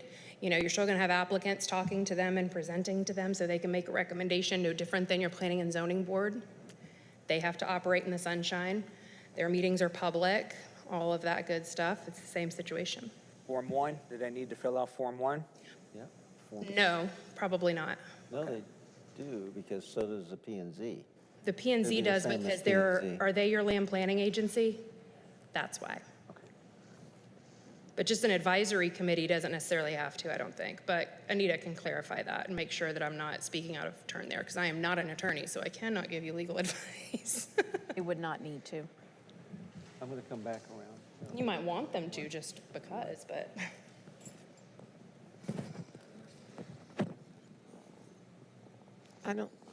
We're not taking votes here tonight, right? We're just discussing?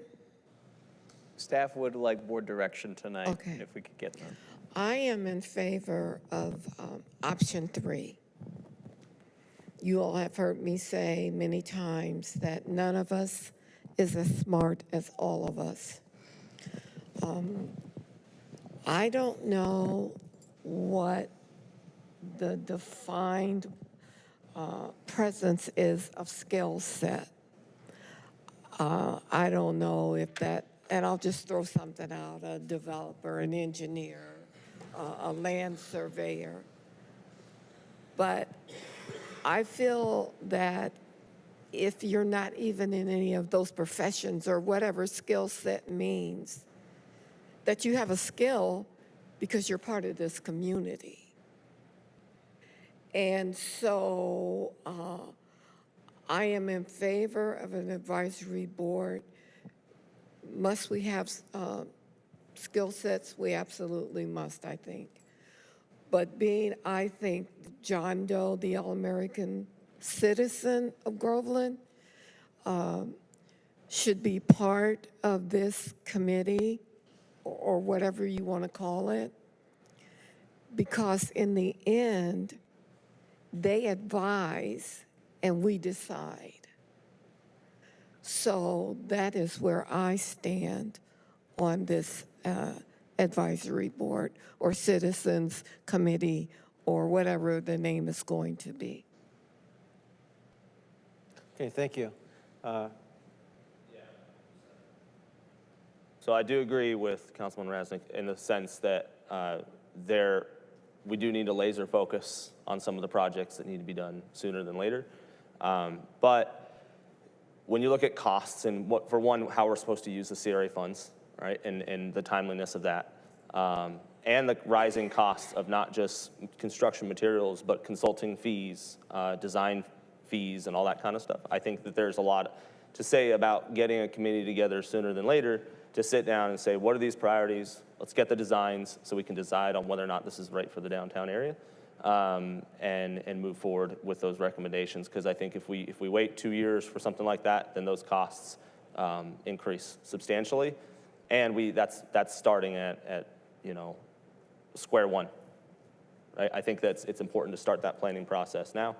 That's my opinion on that. And then the other aspect of why I definitely support option 3 is I don't think that it is extremely difficult to develop or identify a talent bench unless you have a bench.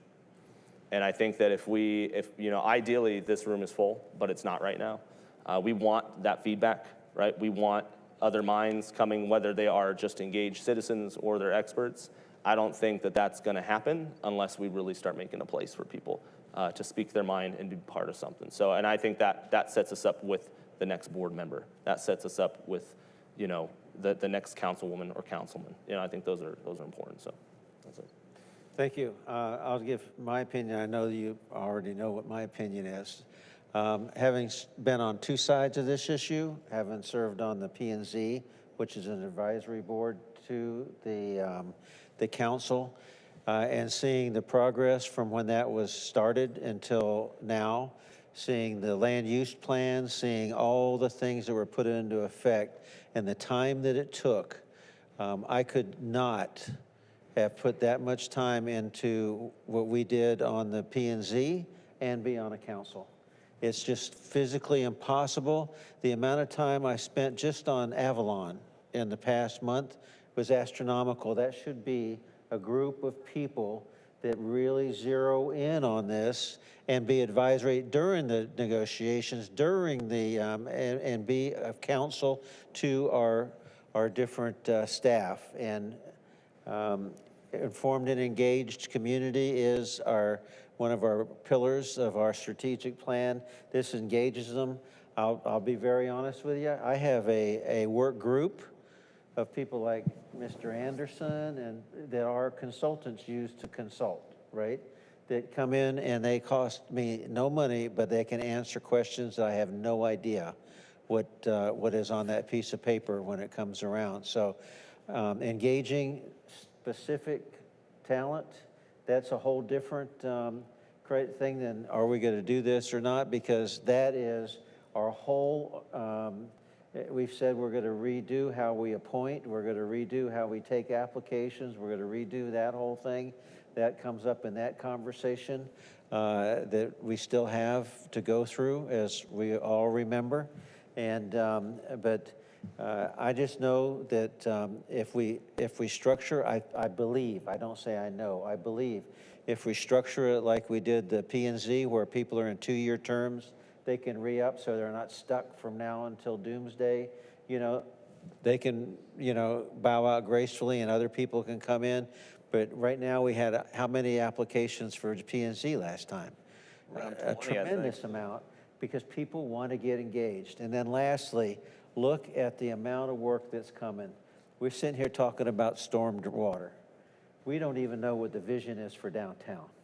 We don't know what the vision is for the historic district. We don't know what the vision is for all this.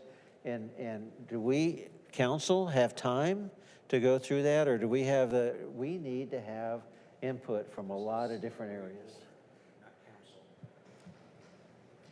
Yeah, CRA. Well, I'm talking to the CRA. Okay. Oh, I'm sorry, or CRA.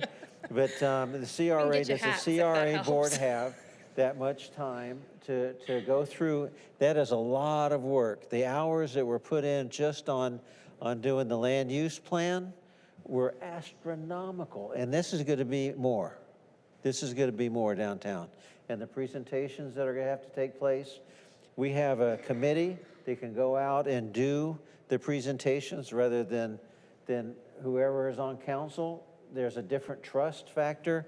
The reason I believe that a lot of the P&Z stuff went through is because it was who presented it. It was one of the public that was presenting it, and not top down kind of thing. So I would be totally in favor if that's so, and that's just my sales pitch on that. Just, and it's 100% knowing what happened with P&Z since that time that it was set up like this, and what's happened since.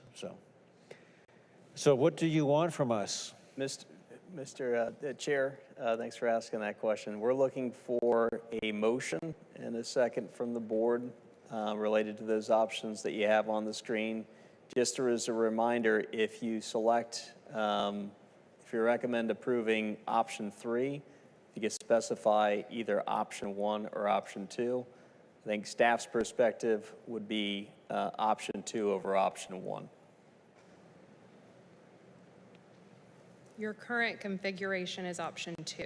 So option 3 would be adding that advisory group to option 2 or adding that advisory group to option 1. Option 1 would change you from your governing body sitting as your agency to being an all-appointed agency. So right now you are not option 1. That would be a total change to the agency's configuration. You are currently option 2. Adding option 3 would be to say option 2 with the addition of an advisory council. Mr. Chair? This is option 2, what we have right here? What you have right now is option 2. You have council plus appointees for up to 7 members of your agency. So you are a 5-member city council, and you can still have up to 2 more members that you appoint, which is what you currently do. Mr. Chairman, is it possible for the council to change that part of it? Because it was created by the city council by resolution. I mean, I can understand why we can appoint an advisory board, because that would be subject to us, but I don't know that we can change. It's a good question, Matthew, because, and I'm thinking the same thing. All we're doing is taking a vote to recommend to the council, because the council has to vote.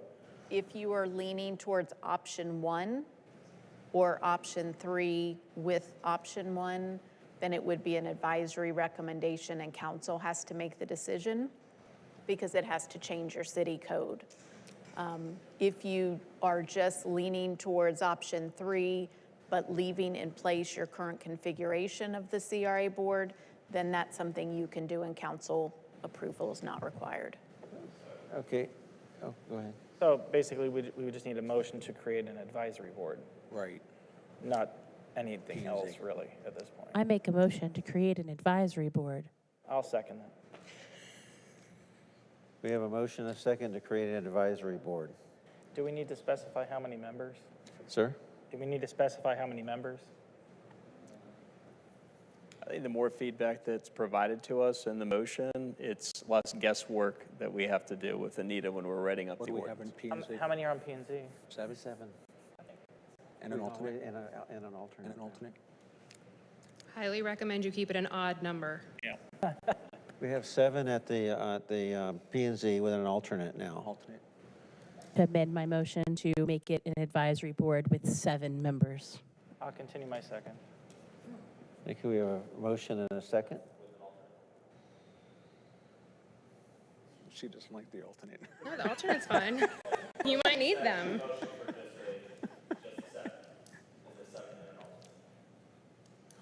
I think we need to see how many people we get. We've already before we used go the thinking alternate. about an alternate advisory board. Yeah, based on how many applications. Right. You might only end up with 7 applications. And you don't have to have a full advisory committee. So if you get 5 applications, you can seat 5 members. I recommend you keep it to an odd number if you don't get enough to fill the 7 seats. Yeah. Don't put 6 on it, because that'll make for even voting Okay, we'll sometime. keep it at 7 without the, and then later they can, the advisory board can figure that out. Right?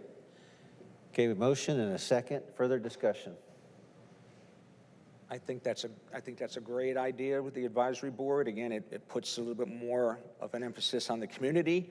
They're going to pack this place when we do that. By the way, I've seen this place packed once, and that's when there was going to be a cement right next to the Bullseye place. That's the only time this place was ever packed. Water but bill. Water bill. Huh? It was standing room only.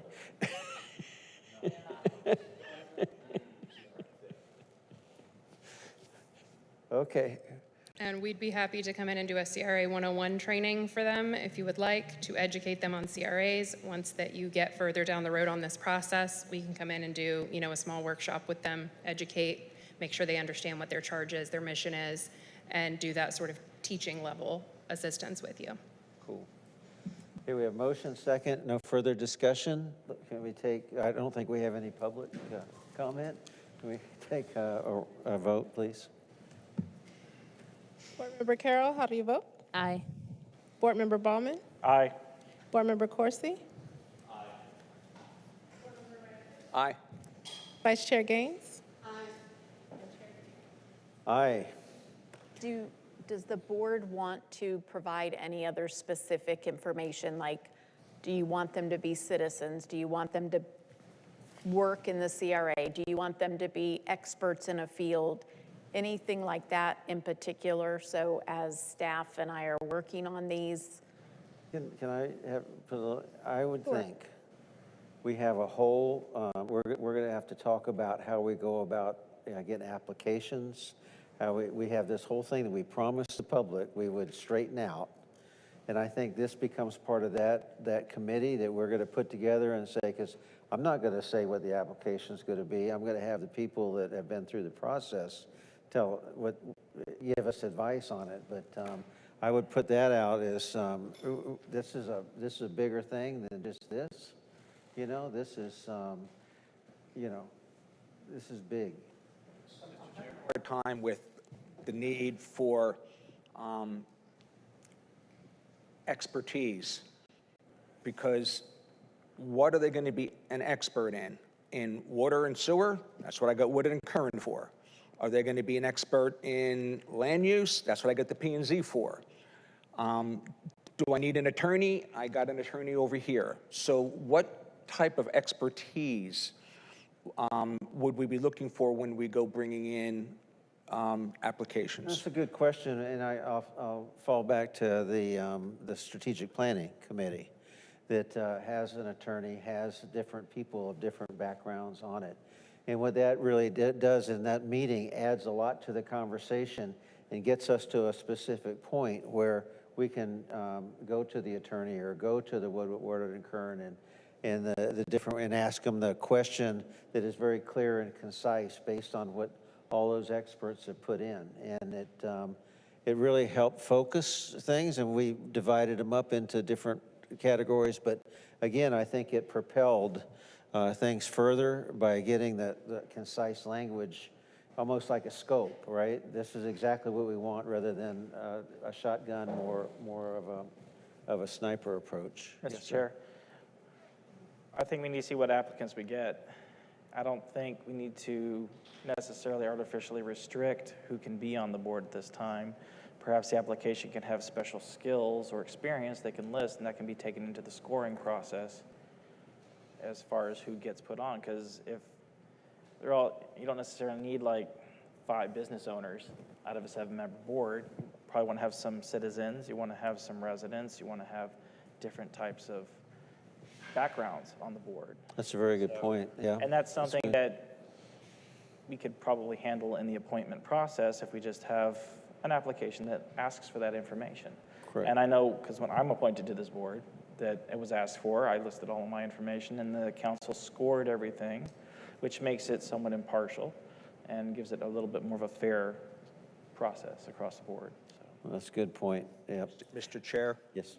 Before we accept any applications, we have to redo the ranking forms so that the application has got 5 different items and the rankings correspond to those 5 different.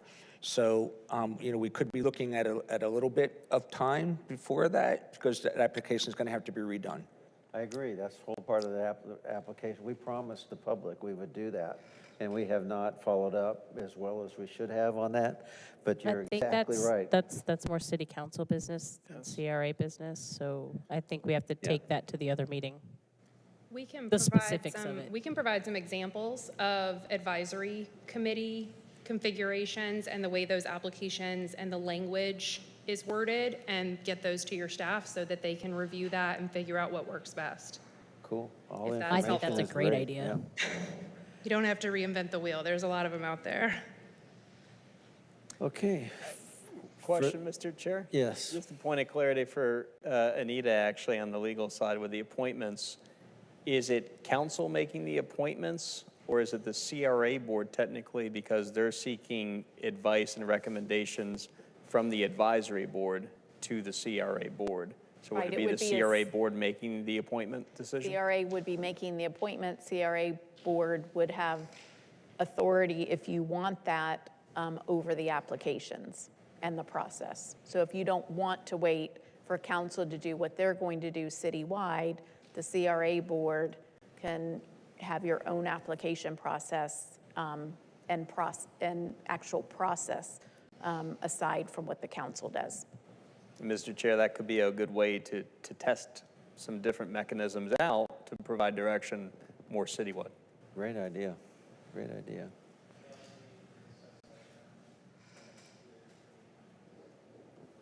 Specified term. We have to do that right now? Or is that in the bylaws and everything else that Mr. Hines said Well, we have to? I think that's what we're trying to gather from you is what rules, what advice do you want? We can bring you things, but it may not be what you're looking for. So we may suggest 2-year terms, but maybe you're really thinking 1-year terms. So those details, if we can just get a consensus on some of these other items, that would be, I think, helpful. We vote on this and then get the consensus on that, or? Follow the P and Z. Well, you approved the 7 members. Yeah, I agree with Mr. Redz. Just mirror the P and Z because it's Yeah, successful. Staggered. Yeah, Mr. stagger 'em. Chair, if you have 4 that have 2-year terms and then the other 3 have 1-year terms, then you're never necessarily losing everybody at the same time. You have a sense of continuity. Yep. Okay. I would say when in doubt, look at the P and Z the organizational structure. It's functioning well. Did we vote? Do we need to vote on anything? We did? Yeah. We need a consensus on anything? I think everybody was in agreement, 2-year terms, staggered, like P and Z. Okay. Thank you. All right, so moving on to board member reports. We'll start with Matthew. No reports at this time. Ms. Carroll. No report. Mr. Dan. No report. Mr. Radzik. Okay, so before we go over to a new advisory board, we, at some point, Chair, probably need something like we had with the city council, which is a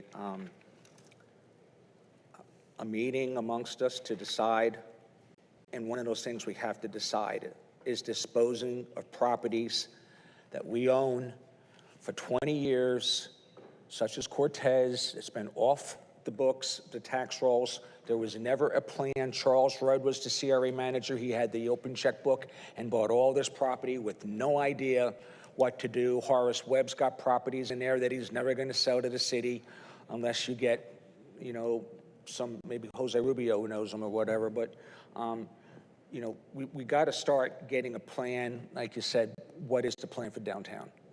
But my 2 cents worth is too much properties has been off the tax rolls for too long and needs to be sold. Forget about developing it, just sell it. That way they owe taxes on it.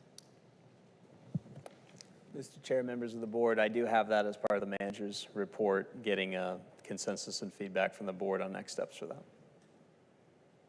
Okay, we'll come back. Madam Vice Chair.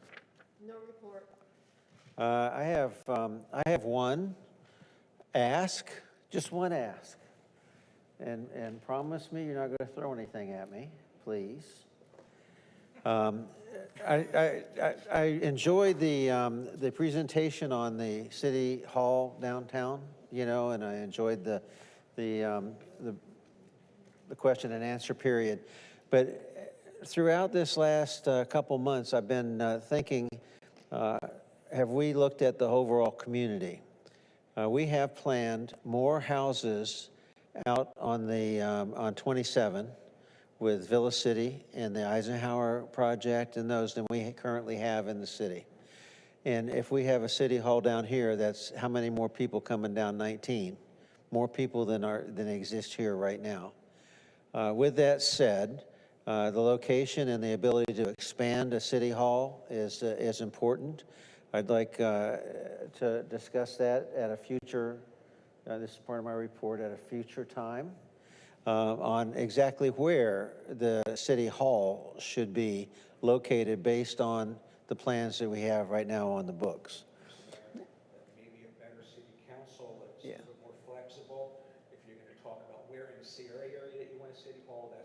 Well, I'm talking about the CRA now has something before them, and I'm asking for an alternative from the group that approved, that we had that on before. Now, if that's inappropriate, because I'm going to say, you know, we have taken a lot of time and we're spending a lot on design. We have several different things out there. On one I see it's $20 million on the Avalon consultant thing. I see it's $45 million on our last approach with 45,000 square feet. I see a lot of different things. I'm saying we need to take as a CRA, a look at, is this the right place to have it downtown, period. And I will say on the other side of that, why I don't want you to throw something at me is because I have gone out and taken a look at places like the 8 Days Inn that are that are masonry and different buildings that exist that aren't going to cost $45 million and give us a lot more square footage. So what I'm bringing to this is in my report is I hope that the CRA takes into consideration as we're looking at local properties here to put a city hall. I'm not talking about the civic center or the community center. I'm talking about City Hall, that as we look at it, that question is in your mind, is this CRA district the best place for the City Hall in 2030? Does that make sense? That's all I have. Mr. Mayor, or Mr. Chair, we're expecting a final report from Jeffrey Mellon and Associates on that civic complex analysis. If you would like, we could either email you that final report, or we could make that an agenda item at the next CRA meeting and discuss that. And perhaps at that point, you could make a recommendation to City Council for next steps for evaluation. I always prefer getting it early. I would look to Anita for guidance on that, though. I always prefer getting it early, not waiting for the meeting, because then I'm listening to you more than I'm looking at the thing and trying to make notes. So that concludes my report, staff report. Mr. Maslow? Yes, Mr. Chair, thank you. Just a few things I wanted to touch on before we leave today. The downtown gateway signage update, CRA manager position, and then the city-owned property valuations that we talked about. This is just an update of where we're at. This is the sign that was selected before, and I think it was last year we actually came away with the actual design aesthetic. We're going through the construction design process right now, Highland. That's just outside of Scott Wynn's building, just a little bit east of that. I do also have an update from Jim Huntley. If you didn't know, he had some major health issues, and he was in the hospital there for a while, so we did have a delay on that project. He is back actively working on that project, and he has told me that the project should be complete, in terms of landscaping at least, by the end of this week. So we look forward to getting that complete. But you see the total price for the sign included on the slide. The other location that we're figuring out is in front of the health facility. As you're coming out of Mascot, coming into Groveland, on the south side of State Road 50, it would take the place of the existing gateway sign. We're trying to figure out how we could also package a new sign for the health facility versus having it with the same exact gateway sign. That would add a little bit more cost, but we're just concerned about just cluttering and decluttering by having two signs rather than just one sign with a bunch of logos on it. So, Mr. Mayor, Mr. Chairperson or Chef, which one do you want? So when State Road 50 and the route that it was going to take was decided upon, it was decided upon the one that we've got with a lot of discussion that there would be a wayfinding sign, that it would say McDonald's this way, Prosperity Financial that way, City Hall this way. Doesn't look as any of that is being taken into consideration here. And what's going to happen is downtown is already going to be affected by the reroute. But what's going to happen afterwards? Are we going to find everyone going around the city because they didn't come up to 33 and 50 and they don't know that there is Festival Park or Lake David or otherwise? So how did we miss something, the most important part of a gateway sign on Scott Wynn's area was wayfinding. Without it, it's going to be a long time before downtown is going to recuperate. Board Member Radzik, we do have that built into the design palette for the signs. The first sign that we decided on in the previous CRA meeting was at least that first point of entry gateway sign coming into the city. We could bring back the wayfinding signs that we selected in terms of the design and figure out what specific uses you would like to start communicating by way of signage. And we could roll that out as the next phase. Did the rest of the CRA weigh in on that? Because again, this is something that goes, back a long time that was always part of it. So I'm not sure if the rest of us even talked about it. I think one of the concerns that we had at one point was some of the uses are a little bit in flux, have changed. Some of the uses you could probably firmly say, Lake David Park is not going to be moving necessarily. The Lake David Center, City Hall might move at some point, but we could still point direction for that. We could also look at least Tomlin Center. Italy's Meat Market, again, another important one a lot of people go to. Business wayfinding, we could look into that as well by using that existing signage. So that just might be an agenda item at a future meeting where we would just need more guidance before we start spending some funds. We are looking for feedback. I believe, Kylie, correct me if I'm wrong, but one of these three options, we're looking at a preference from the CRA board. Is that correct? Yes. Yes. We spoke with Don Bell, who gave us the quote for $32,000 for the signage that you see here. And I would like to point out that this sign is for the community health centers. This is not the sign that would be going into Splitter Island.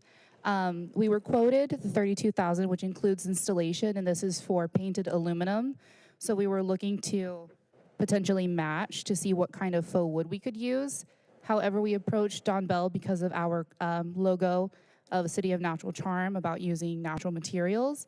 And so they provided the options of aluminum covered in a skin wood of cypress or cedar, or we could move forward with black locust wood, but that does increase the price by about $4,000 to $5,000. Any comments on the on wood versus faux wood? Yes, ma'am. So these three choices in front of us are just that. Door number 1, door number 2, and door number 3? Okay. Can someone explain to me why we would want black locust wood? I don't know anything about it, so I just want to know what the difference is and why should I or anybody pick black locust? Is it the Cadillac of the signs or what?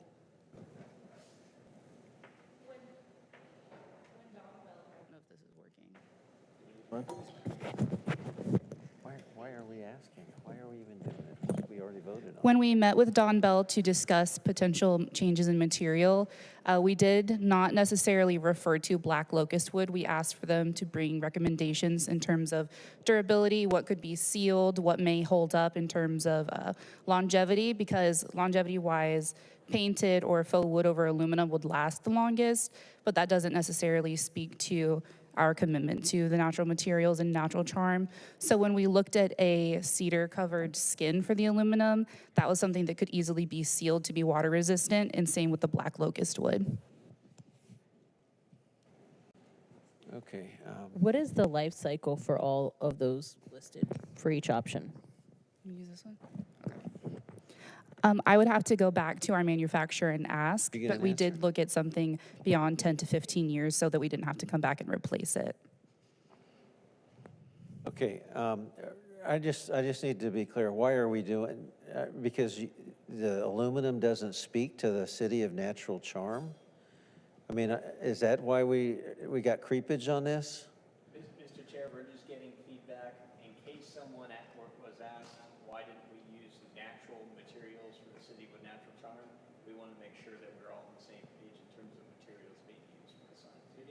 blame it on, is what you're saying. Yeah, Absolutely. but have you looked at the painted aluminum? I've seen some pretty good faux looking in it. I'm a farmer, I got wooden fences. I'm gonna tell you, you don't want wood on this thing, you know? But is there a reason that it doesn't look right, or it's offensive, or? Staff is open to any of the three options that are in front of you. We're just looking for direction in terms of if you had any preference. In favor of staying with the painted aluminum, that's what we discussed before. Yeah, I mean, I don't understand why staff wants to come back. They all voted on it, everybody voted on it, right? And The material was silent, and we just wanted to make sure that you were clear because it did look like a wood in the design when we showed it before in previous presentations. We just didn't want to surprise anybody. Painted aluminum, the more affordable option, there's nothing wrong with that. And I already have sticker option. shock at I don't 32,000. wanna- yeah, it's a more durable option. Durability and affordability would be a good reason for selecting that. Yeah. Okay, did you get the direction? Board consensus with Board consensus? painted aluminum? I'm in favor of staying with the painted aluminum. I am too. I think absolutely we want it to look natural, but it's got to be durable.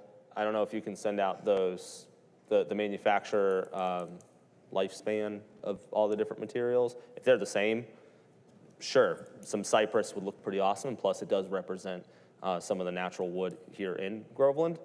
Cypress is, What's that? Cypress is endangered. Is it what? It's something you can't go cut down anymore. Well, then it shouldn't be. So, but my point is, yeah, I think that, I mean, yes, we're the city of natural charm, but we're also the city of smart financial decisions.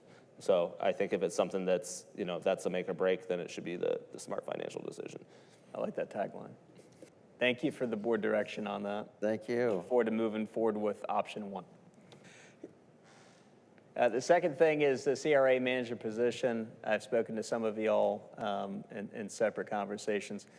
We did post this as soon as Brooke Worthington, our former CRA manager, of course, she resigned.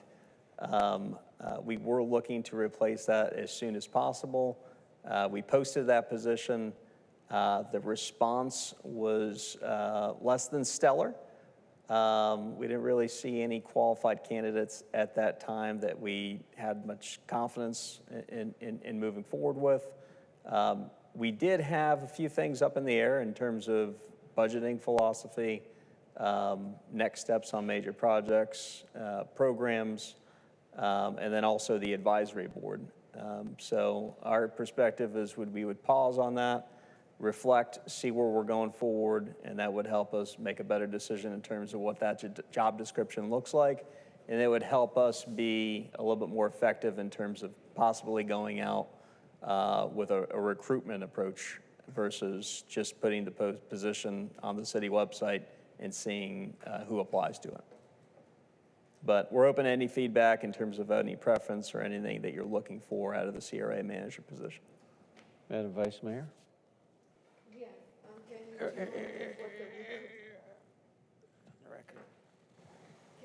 Me what the recruitment circle looks like. How far are you going to reach? Well, the city has a policy of working in the office for your 40 hours a week. And we have the option now to work 5 days in the office or to do 4x10s. We want to make sure that whoever we hire lives close enough to where commuting is not an issue. We have had that, just being frank, we've had that issue with some of our staff who are traveling long distances, who have had preferences to work remotely or hybrid schedules. We're moving in a situation where we're working from the office, so we want to make sure that we don't have that issue. Okay, maybe I didn't ask the right question.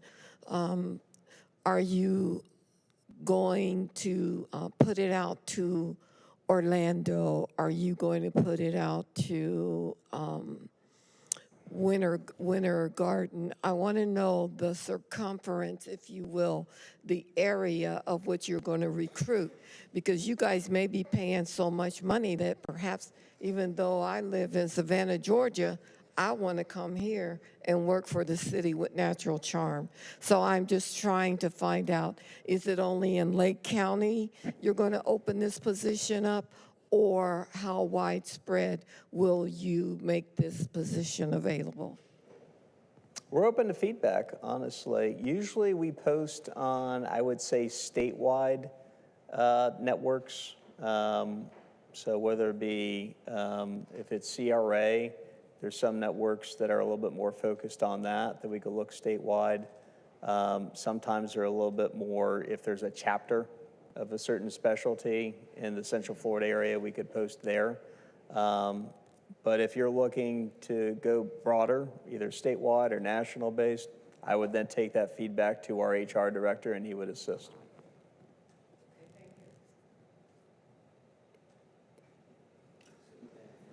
And you can clean up. Platforms do you guys, you said just the city website? Or do you guys have, do you go through other platforms like Indeed or?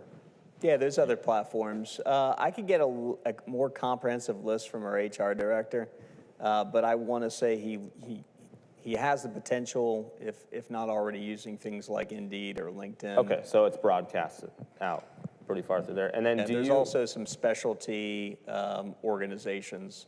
For instance, American Institute of Certified Planners, Okay. AICP, APA, American Planning Association would be something that we would use for planning. There's FAPA for redevelopment activities. There's a handful of different organizations. And then do you also, I mean, I know you have relationships with other CRA directors, I'm sure, right, in Central Florida. Have you reached out to them and asked them if they have people who are looking to continue their career into a director position or manager position and want to start moving up? Because I can imagine that, I mean, your position is rare. There's one of you here. There's one in Winter Park. There's one in Winter Garden. There's one in Orlando, I assume. So but I'm sure that because of that limited mobility options, I think there would be people who maybe have been, city planner, high-level city planners that have been looking for that movement, that upward movement. So I don't know if you have in some situations, I know of someone who's a great fit, or I know a group that I reach out to. In this situation, I have not been as aggressive yet for that reason. I just really wanted to get some feedback from the board before we move on that. So, about 18 years now, we've had Mr. Jones. Why don't we just increase the contract? We got experts in CRA standing right on the other side of the podium. She gone? Gone. Oh, wow. So much a kissing butt on Time that is one. everything. Mr. Opportunity. No, but seriously, we've had Mr. Jones and his company for a good many years. Now we have, I think he's part of AECOM, and it's a huge outfit. GAI. Okay, same building. I just say we outsource it to them because we're not going to get just Mr. Jones. We're going to get Mr. Jones and his staff, much the same way that we have in other, like Woodard and Curran. Okay, we had I say we give it to Mr. Jones. We got some stability and some proven results versus bringing someone in from Dania Beach and them not exactly knowing what it was like to be up here in Lake County. I could, if that's an option, I could agree with that, especially since he's got such a large team. I know we've had difficulties with some subcontractors in the past, and having people that can stay on top of that, because I assume they have a lot of experience with that in general. I think that would be a good option if it is an option. There's an option.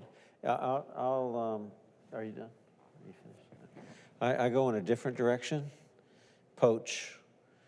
Get the one in Sanford, who I've told you that is the best one I've ever seen. Go to Savannah, Georgia. Go to these cities that have done great turnarounds and poach them. They'll bring in a new perspective to your team, a whole new look, and they'll elevate the whole team, and they'll be an owner of what goes on. So my advice is, you know, you can do all the stuff that you need to do, but I'd go poach the best person I could poach. But how much does it cost to poach somebody? How much does it cost to bring somebody in? Oh, I don't know, as That much as we varies. paid Brooke and we're paying the consultant together.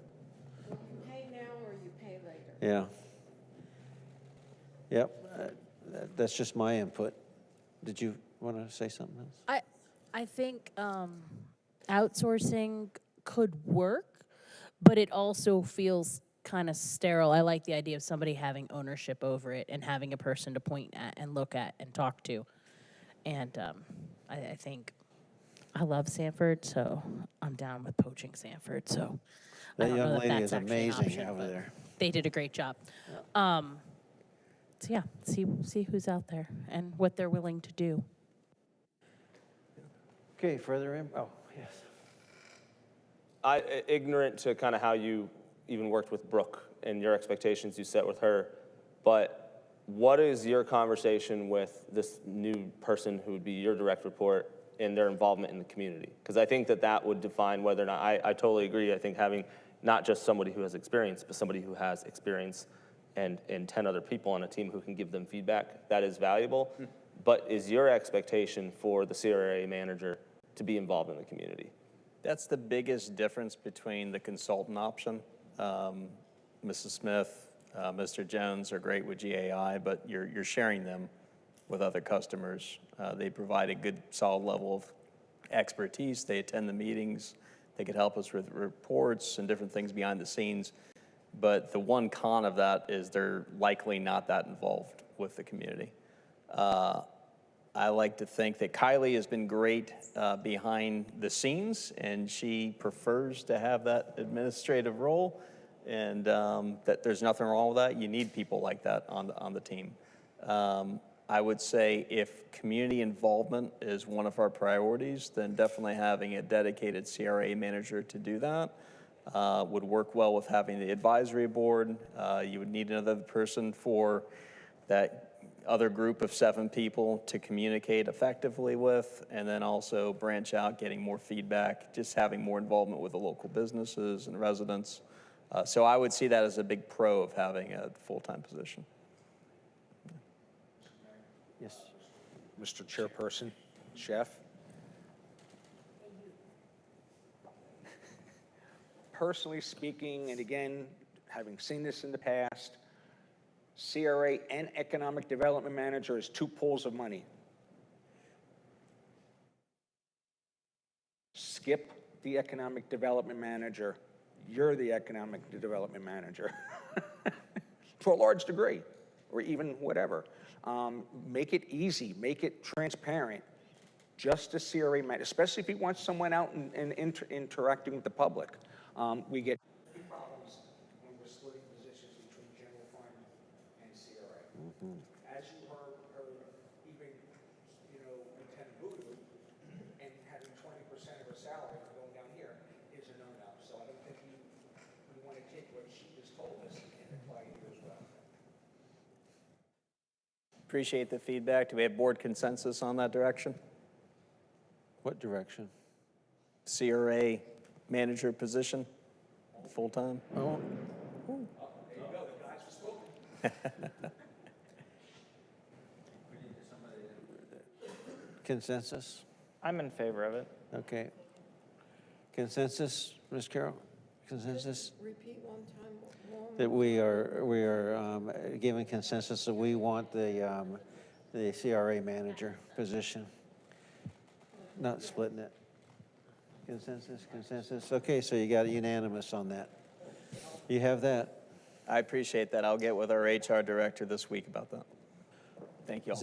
Now, one last thing, just as a point of reference, in most businesses, when you do something like a major project like that splinter, what do you call it, the splinter?